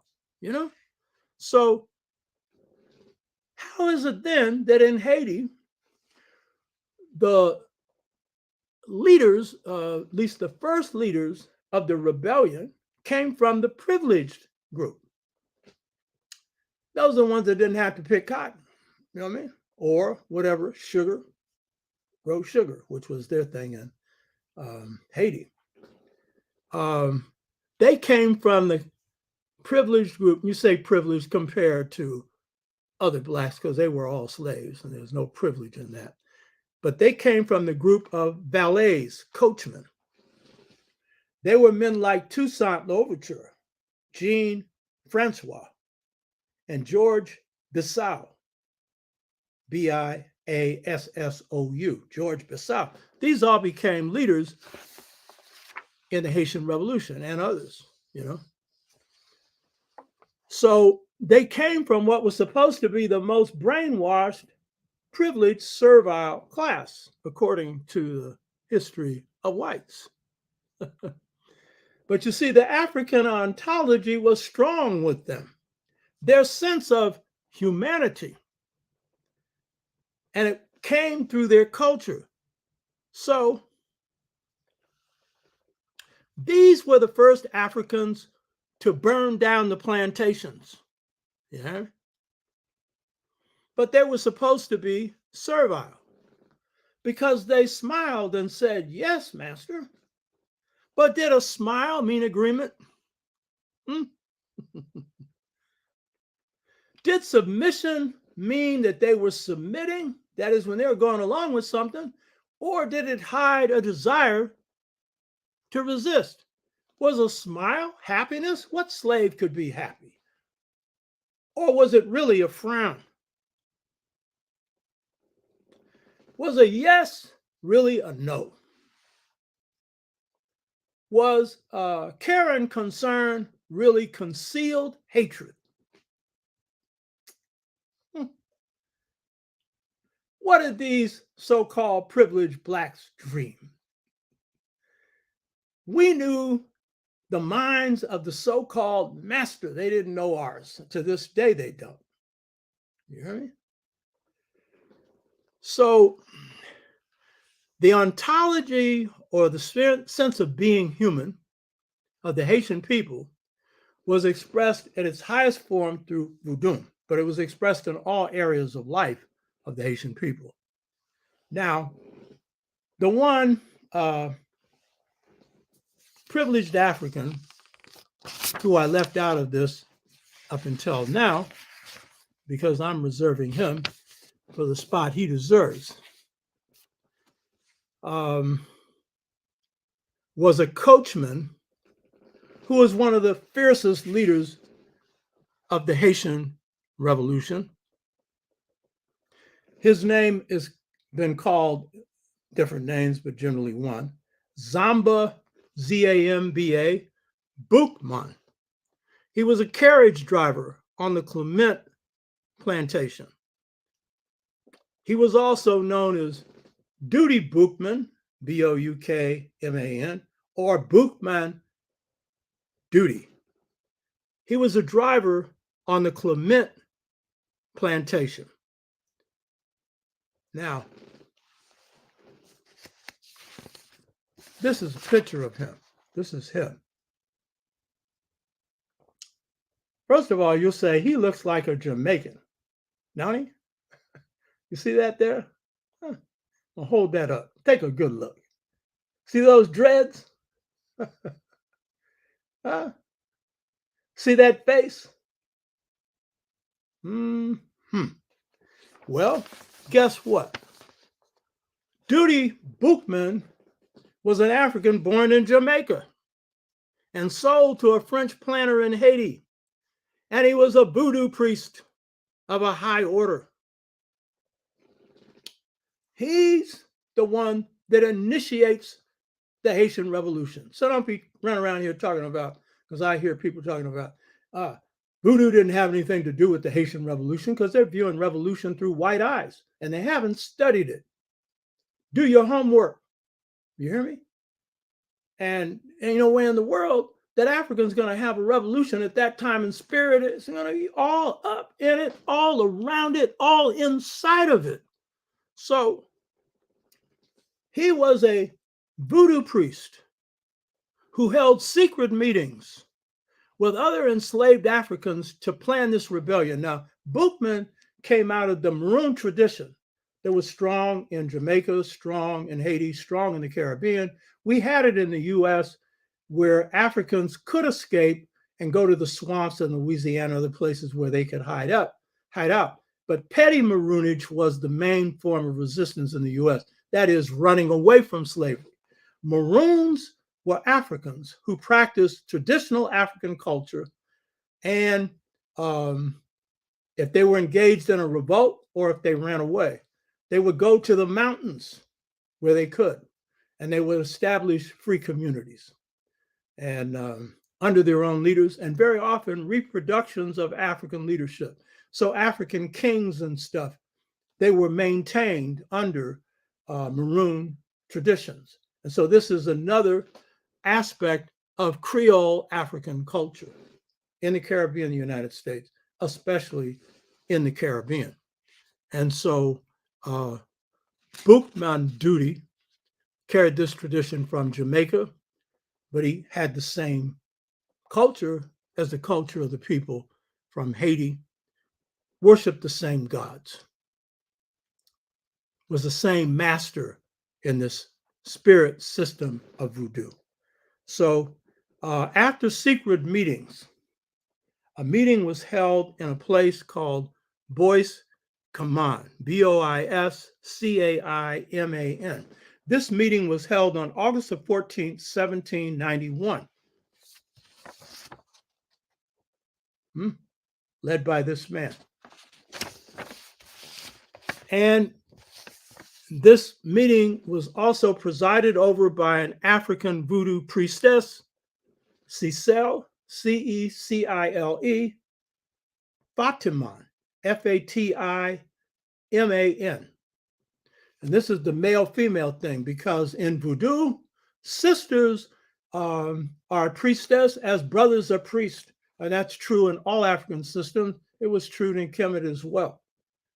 And they're powerful figures of the spirit. And by the way, Zora Neale Hurston was initiated into voodoo in the South in the United States and went through the rites of initiation. I'm into Ifa, and it's the spirit system of the Yoruba. I can say this, I'm alive today because of my voodoo priest, Araba Ife Yeme. He's been my priest for a good 40, 45 years. I can't go into to tell you how he kept me alive. I can just simply say he has. And he's a diviner that I draw on when I've got something I have to deal with, or I got to end something or something. You know what I mean? I draw on him. You know what I mean? But this spirit system is powerful. It's beautiful. You hear me? So it's on August 14th, 1791, these two voodoo priests, one a priest and a priestess, issue a call to rebellion. It is Boukman Dutty who launches the Haitian Revolution. So people run around here saying that they didn't have any involvement or anything. Without them, there wouldn't have been a revolution, because it was the fury that came from them. And it was the philosophy that came from them, because their philosophy was this: burn the plantations, free the slaves, kill the whites, go to the mountains. Go to the mountains, and then continue to fight until slavery evaporates. So it is in this meeting, presided over by these two priests, that Dutty Boukman says a prayer.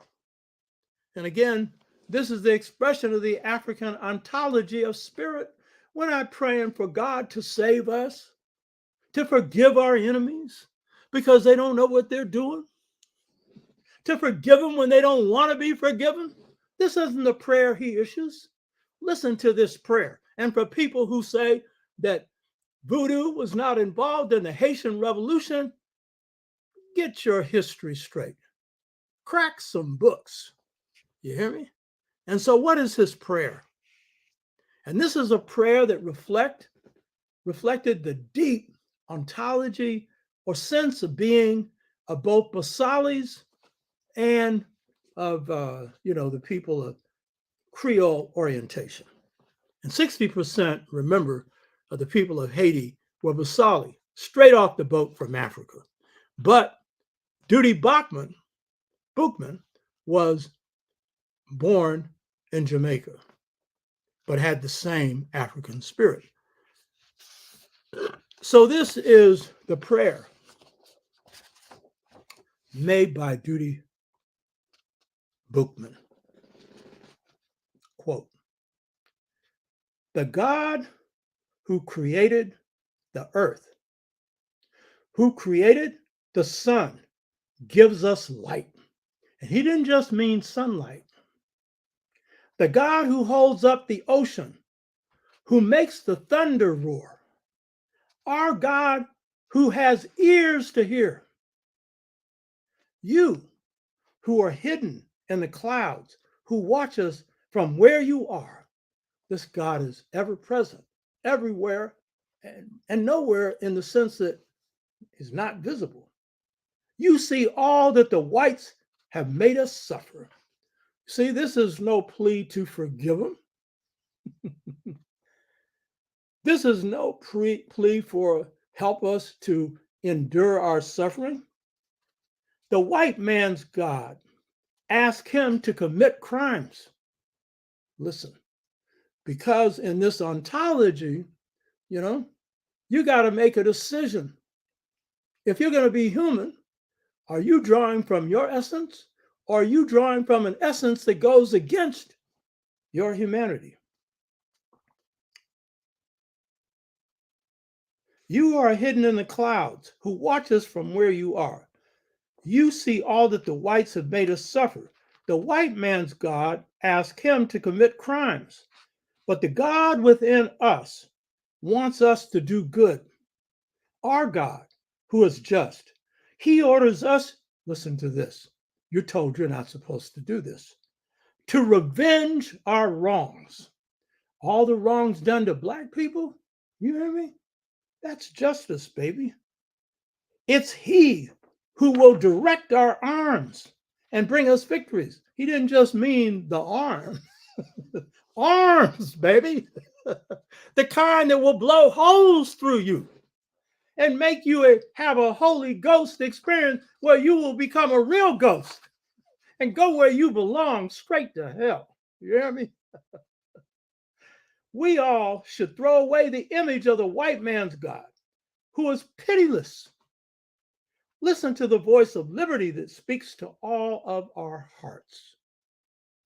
Listen to that.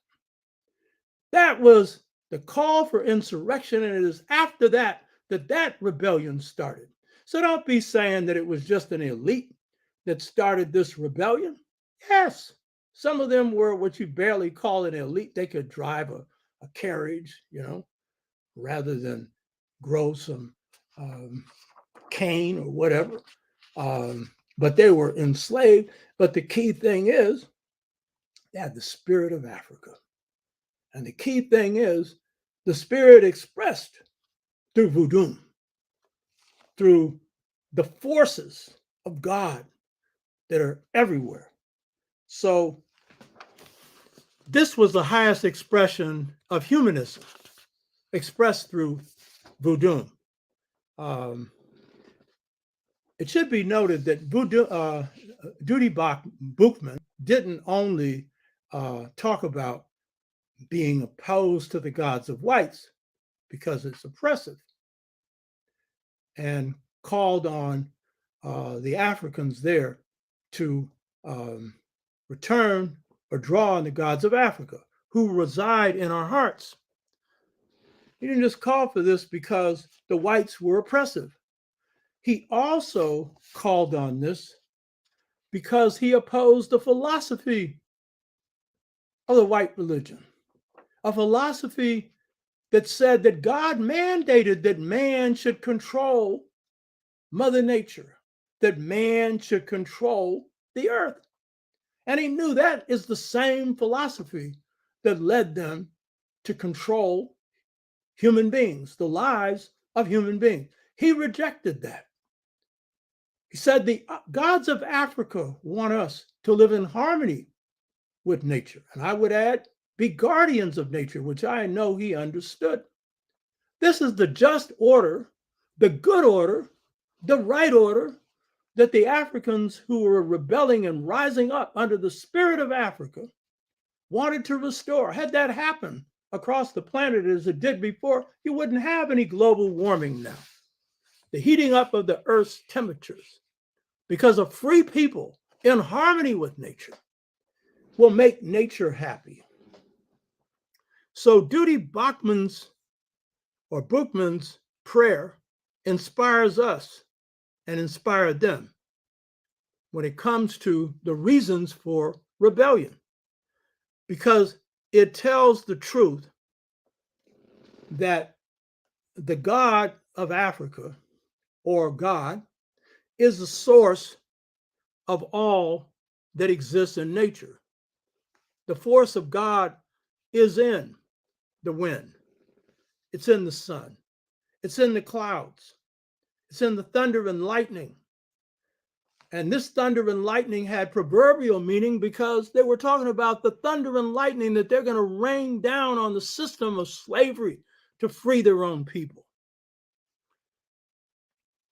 He was telling them that draw on the gods of Africa, because those gods of Africa stand on the side of justice against those who, in the name of Christianity, stand on the side of injustice. I'm not saying that true Christianity should be that, but that is the interpretation and the practice. What slave master didn't teach the slave? Slave, obey your master. God didn't teach that, but that is contained in the Pauline epistles, which slaves hated all over, hated it. So Boukman is saying, throw away the white man's God and listen to the spirit that resides in your heart and strike a blow for liberty, a blow to revenge those who have been oppressed. So his plans were the plans of most who subscribed to the Maroon resistance tradition, to burn down the plantation and kill the whites and free the enslaved blacks. Toussaint, of course, was against this. He didn't want the plantations burned down. He saw them as the source of wealth for a future Haiti. While Toussaint was a voodoo priest, he was not prepared to throw away the white man's God that taught brotherhood with people who practiced barbarism. Toussaint didn't want to burn down the plantations. Instead, when blacks experienced freedom, he issued the orders that they had to stay on the same plantations they had been enslaved on. What kind of freedom is that? Instead of them getting land, which is in this place here, we wanted our 40 acres and a mule and didn't get it. But most parts of the Caribbean, Africans got land. But Toussaint didn't want the plantations divided up into small plots because he felt that the economy wouldn't be as strong. Whether that's true or not, if you keep people confined to the same places they were enslaved on, and over time they were getting the same treatment again, then what's the difference between that and slavery? And in fact, to sell his generals on this, Toussaint gave all his generals big plantations, including Toussaint and Dessalines, by the way. Dessalines had a big plantation as well. So there came a point after the end of slavery where Toussaint was more popular among whites than among blacks. In fact, he was losing popularity among blacks. This was especially so because he decided to write a constitution that should have made Haiti an independent republic and made Haiti subject to the will of the Haitian people, but instead made Toussaint a governor general under France. Because as bad and as bold as he was as a revolutionary, his sense of brotherhood with whites, those few that practiced it towards him were exceptions to the rule,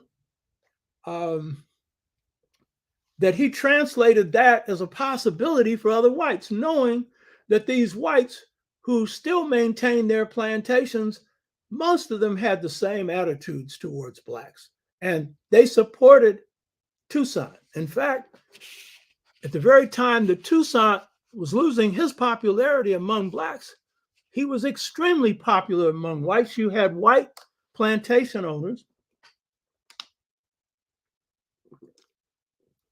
saying that they hoped that Toussaint would live at least 20 years. Why? They were afraid of Desmoulins. They were afraid of Maroonage and Voodoo. You know, they were afraid of that because they knew the masses of whites wanted their heads, and the very least wanted them out of the country. So Toussaint writes a constitution. He has a constitution written. It's under his direction. But all the writers are almost all white with a few mulattoes, mixed blacks. One African was included, Moise, who was his adopted nephew, who would turn against him. But Moise refused to serve on this panel because he said it was stacked in the interest of the whites. And he would later lead a rebellion against these orders, and Toussaint would have him executed. So Toussaint also in this constitution made himself president for life and gave himself the right to pick his successor. And I should note, there were some others after that, like Christophe, who assumed the position of being a king as well. Now note this. This isn't what you think, because part of this is African. Toussaint was a royalist. He was taught that he came from royal blood. And he identified with kingship and queenship. His opposition to France was slavery. He didn't oppose the institution of kingship and of royalty, you know. So in part, Toussaint's drawn from some African stuff, but it's distorted because under African traditions, kings are subject to their councils, and councils are subject to their people. This was a case where Toussaint was making himself king and dictator. The only positive in this was he was directing it. And he sent it to Napoleon to try and get Napoleon to endorse it. And Napoleon nearly did. He sent emissaries. He sent a conservative emissary who represented the planter class, and he sent a liberal one. And the conservative one was the one really designed to appeal to the head of France, Napoleon. They were supposed to deliver this message because Toussaint was also preparing for an invasion. He figured that because Napoleon had not issued any statements against the institution of slavery, he was probably going to reinstitute it, though it had been abolished in the French Revolution and the Africans had abolished it through struggle. So the message that he was sending with his conservative messenger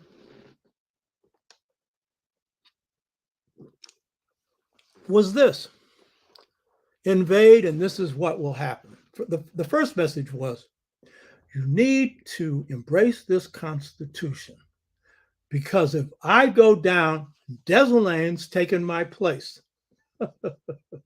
Dessalines didn't want to take part in this constitutional system because he knew better, you know. He knew that this was a setup that would not work for African people. That message was never delivered. The other message that was supposed to be delivered to Napoleon was the outcome. This is what happens if you invade. Your soldiers are going to die from disease, mainly malaria, which is what happened. The armies of Haiti will resist you and throw you into the sea, which is also what happened. And Napoleon was on the verge of signing a letter to recognize Toussaint on his terms. But he had conservative advisors around him. He was a racist himself, and he decided against signing. He would later say that was the biggest mistake of his whole rulership of France. Because what happened, he sent his son-in-law, Leclerc, who's married to his sister, who was unfit to lead an army, and he got whipped. Toussaint goes for a treaty unarmed, without any escorts, because he had bought into this idea of brotherhood, even though he knew better, because almost every time he met with the French, he was under heavy arms. He didn't. He was put on a ship, put in prison, and died, you know. And I should say Dessalines and them supported his capture because they saw at this point he was going against the interests of Haiti. So last week I showed you his greatness. Here I'm showing you the contradictions.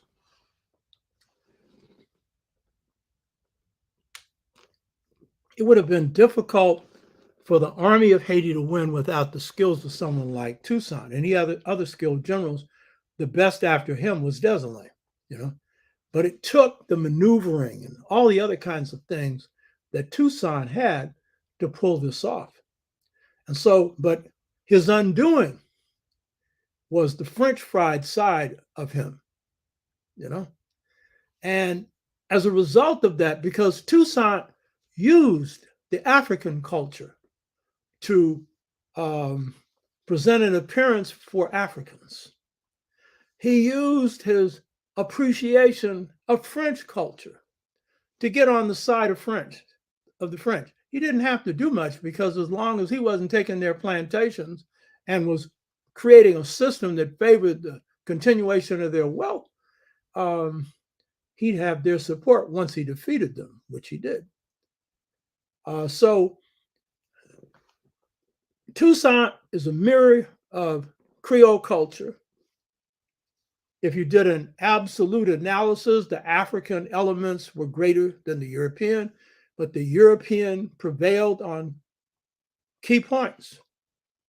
His false sense that he could have some kind of humanistic relationship with whites, knowing that that largely wasn't possible, and his attempt to embrace republicanism, which is in and of itself opposed to African forms of rule because it's a system where the people are controlled. And Toussaint had to know it. And in this case, he wanted this system to operate under his control. And this is the problem for Africans today. So for Haiti, the key, the essence was whether African Creole culture would prevail, and that was the view of Boukman duty and of the masses of the people of Haiti. And while Toussaint was fighting to free blacks from slavery, he created a new kind. And by serving as a bridge between whites and blacks, it was largely a bridge that whites could walk on because blacks couldn't walk outside their plantations, you know? So in the end, by trying to bridge two worlds, he ended up sacrificing black interests for white interests. And this is the key point. And so when we're dealing with This culture, Creole in the Caribbean, Black, I'll get into in a minute, in the US. The question is, where do your loyalties lie? To your people? To your culture? To your history? To your view of humanity? That will determine the outcome of the struggle. If you take a Martin Luther King who came out of Black culture, in the end, it was his people that prevailed. He proved to be incorruptible in his life. He made a few compromises, but they were secondary, you know? So Toussaint thought that he was getting away with something because he was in charge. And that all other things going down, he could be the final check on things. Well, African systems all know not to allow power to concentrate in the hands of too few people. The Akan of Ghana have a saying that 2 heads are better than 1, 10 are even better, 100 even better. And African systems are set up that way. So Toussaint chose his own interests and the interests of whites over the interests of his own people. In part because the gods of whites were too near to his heart, though he was a voodooist. By the way, his constitution called for outlawing voodoo. Huh?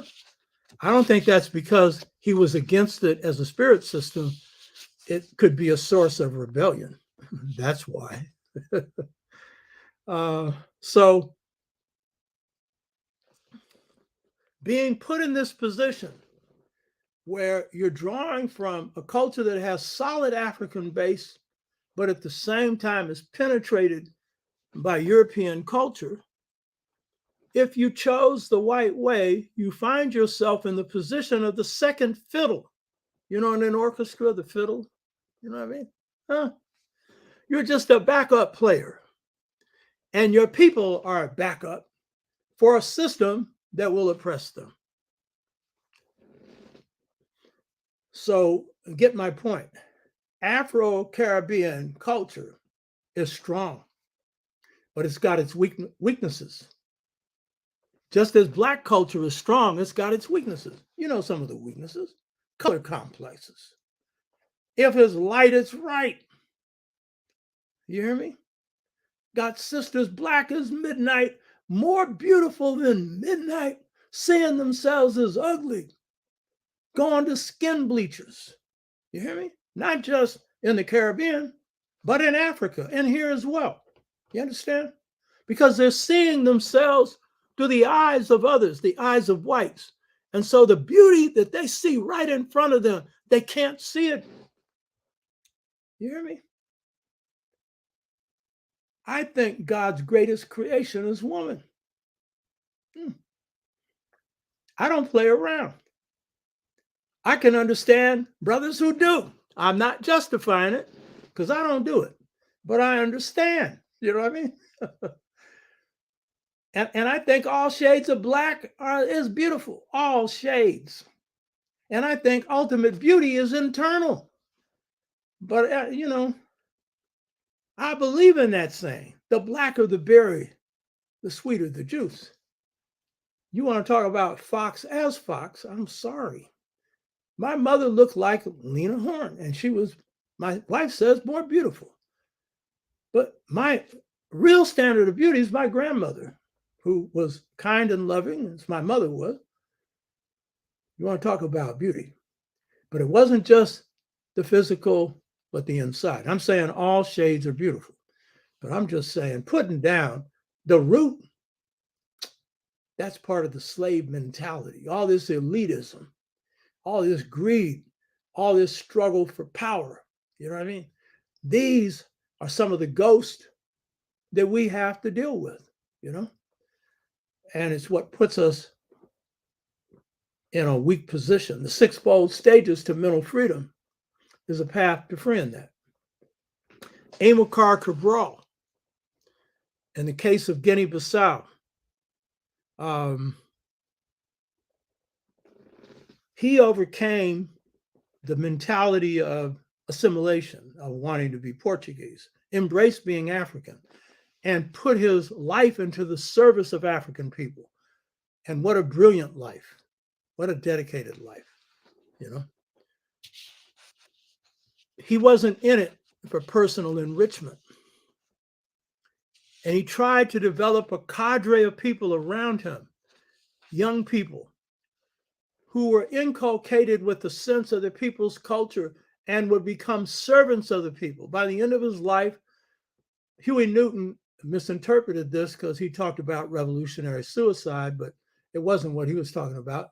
He was using a Marxist term, Cabral, he was not a Marxist, to describe what needed to happen in the sixfold stages to mental freedom, which is, if you're born with a white mentality, it needs to transform to black.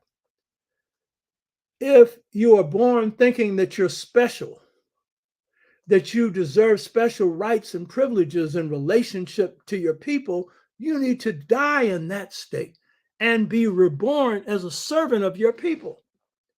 And so that's what he was trying to pull off in Guinea. He was trying to turn these cadre, who were largely young people who had come from the cities. Some could barely read and write and were taught to read and write. Others were taught to. Some were sent away to schools in the Soviet Union, Cuba, and other places to teach them military strategy, to teach them technical skills like nursing and other forms of medicine and other things, engineering and whatnot.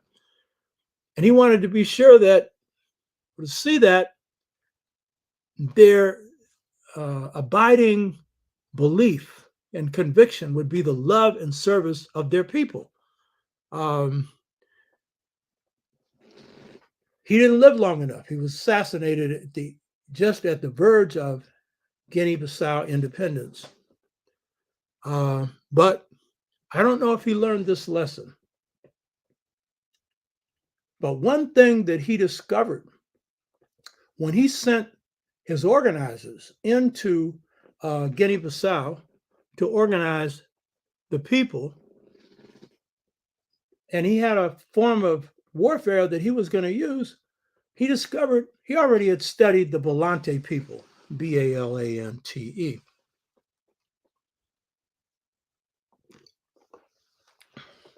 And they were the first to embrace the armed struggle.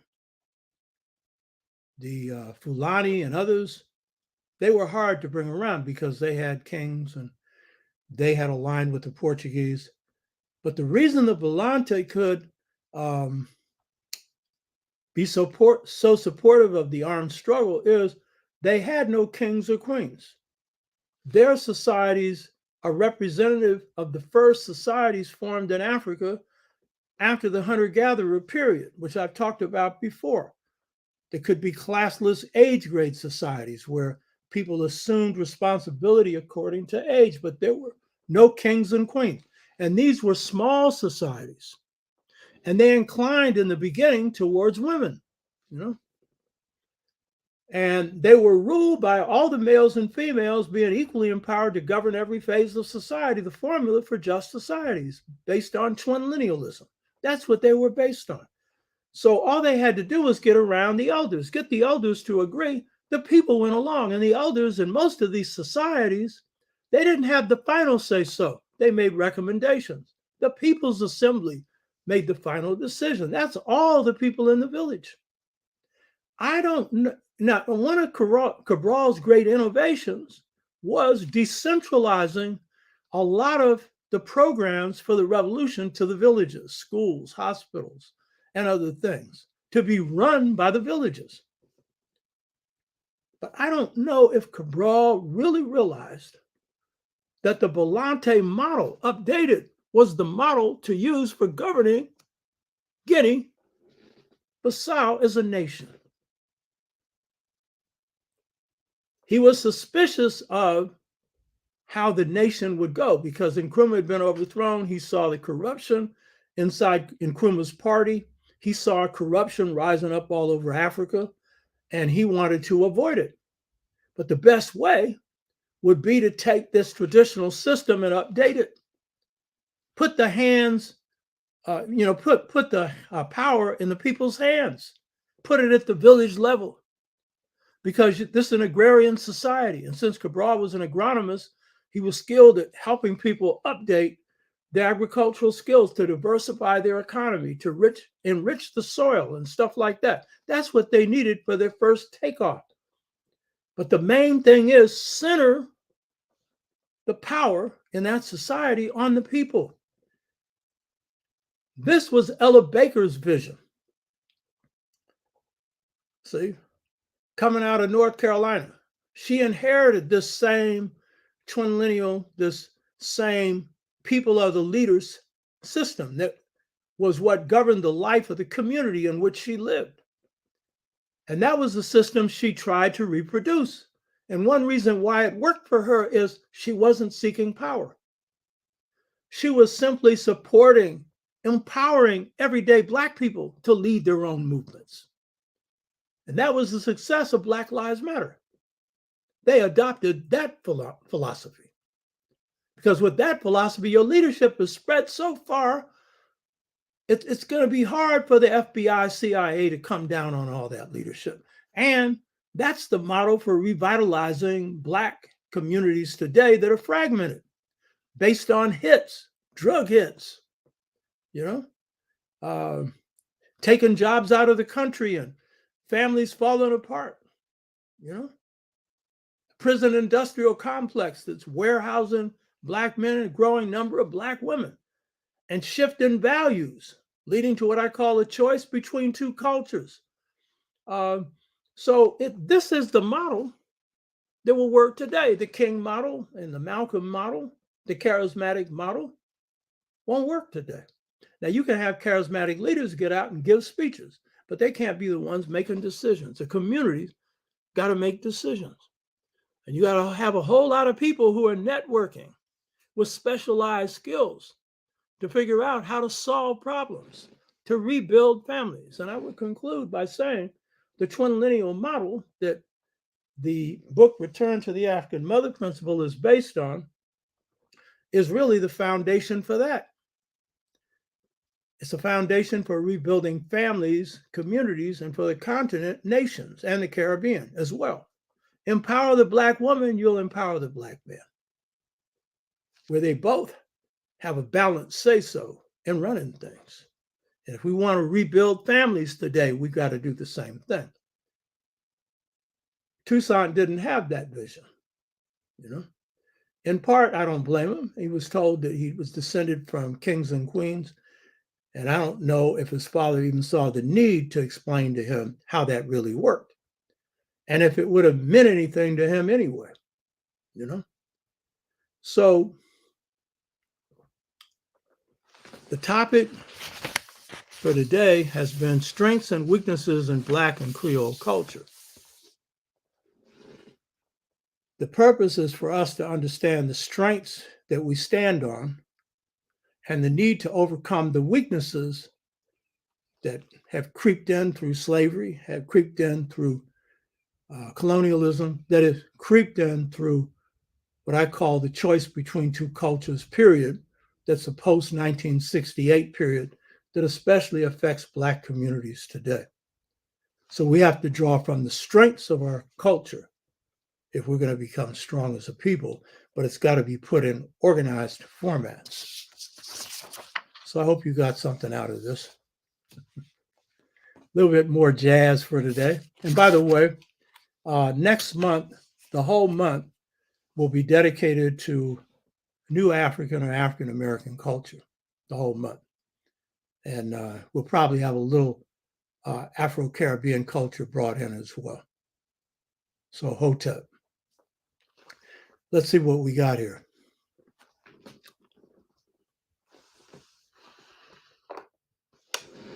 Brother Ugawa, what are 3 key lessons a person should take away from the Haitian rebellion?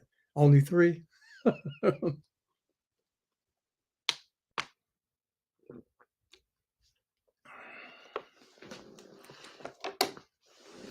One, you have the power to overturn anything that oppresses you. If the Haitians could do it, you could in your way.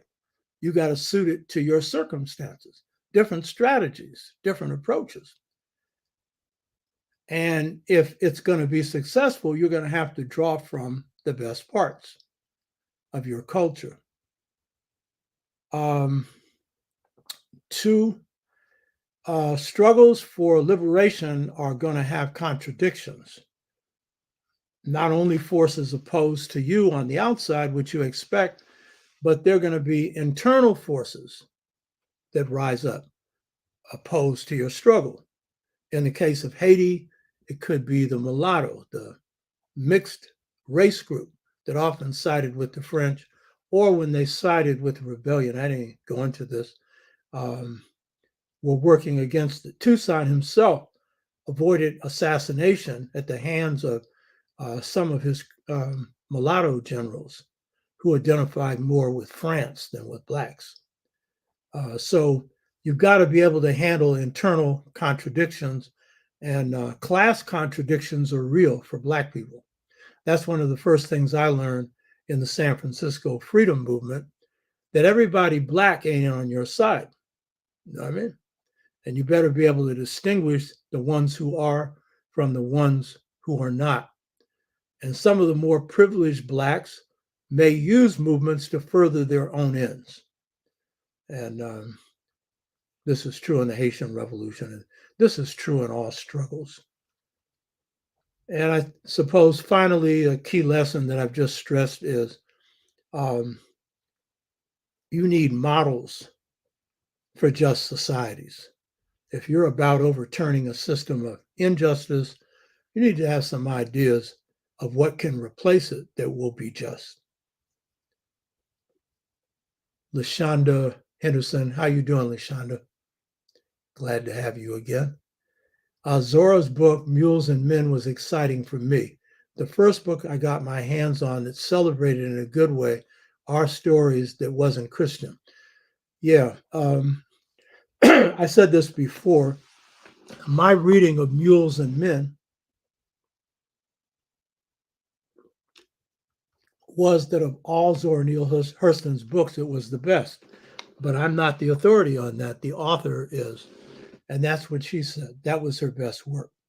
And that doesn't just cover voodoo, but it covers African American culture in depth. And she lived among the people because she came from an all black town, the first black town organized by blacks in the US. The brother that woke me up, Norman Brown, came from that town. Worley Smith, thanks for the comment, brother.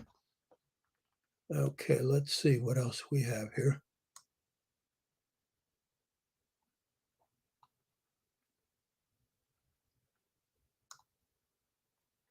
Tito District. Maybe you answered this last week, but why do some people pit Toussaint and Dessalines against each other in terms of the Haitian liberation struggle? Good question.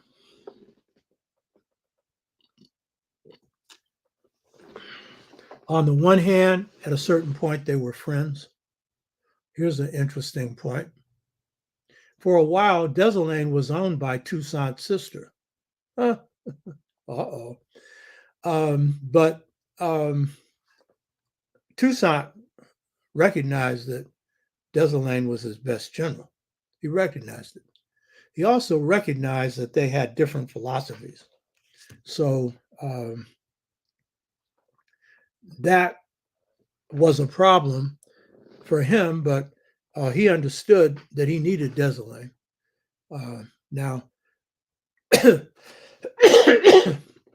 why do a lot of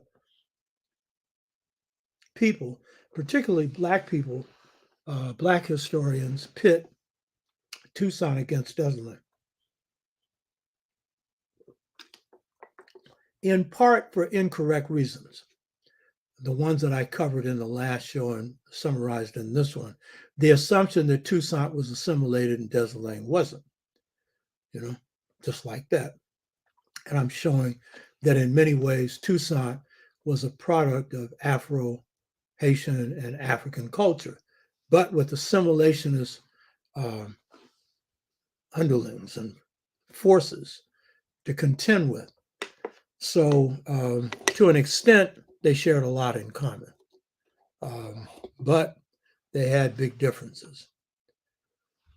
Dessalines did not see himself as the protector of whites.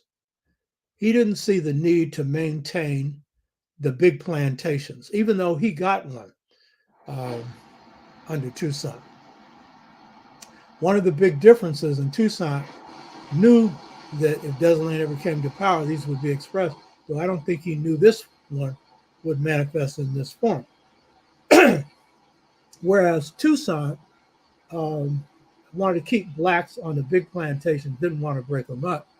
Dessalines had three policies when he came into office. One was that only blacks could own land. And of course, that would go against Toussaint's policy, where the biggest landowners were whites. That only blacks could be citizens of Haiti, and anyone with a drop of black blood in it was black. He did not want this colored mulatto situation. So that was the second policy. But his biggest policy was that the land of Haiti should be equitably distributed. Now, great black leaders are not just expressions of culture, but the great ones improve on the culture. Just like great musicians aren't just great players, they improve on the playing, whatever area it may be in. So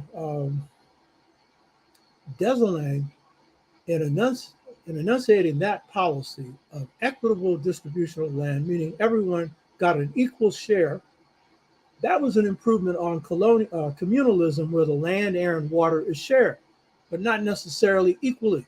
That got him killed too, because that elite murdered him, because they wanted the lion's share. And so, in addition to external intervention into Haiti, you have had this elite that has led the masses. Dessalines wasn't one of them, you know. So, and then he predicted that if Napoleon invaded again, they would have to do in the whites. And he did in a lot of it. You hear me? That was not Toussaint's policy.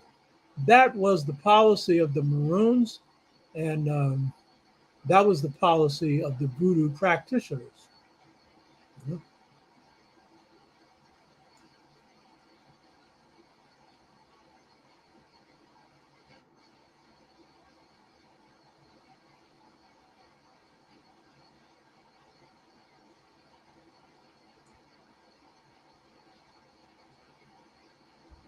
Seemed to be a lot of talk about the learning curve. Yeah, we all got learning curves. And I like the questions and comments because it's my chance to learn, not just to give answers. So if you got comments, I want to hear them. You know what I mean? Share what you know. Okay. King Hercules, that's a nice name. King Hercules, wow, that's quite a name. Thank you, love it. So I would encourage people to, one, subscribe. Two, get more people to subscribe. And if you are a Facebook viewer, then subscribe according to the Facebook rules and also subscribe according to the YouTube rules. So that looks like it's it. Robin, I see you checked in late, but I know you're one of our most dedicated people. And thanks for supporting the show, sister. And all the rest of you, I see a few new people. Thank you. And, you know, what I do for each one of these is I do my best. I give you my best. And I hope that this is helpful. So unless there's any more comments or questions, I'll say Hotep, Until next week, this is Oba T, your original revolutionary.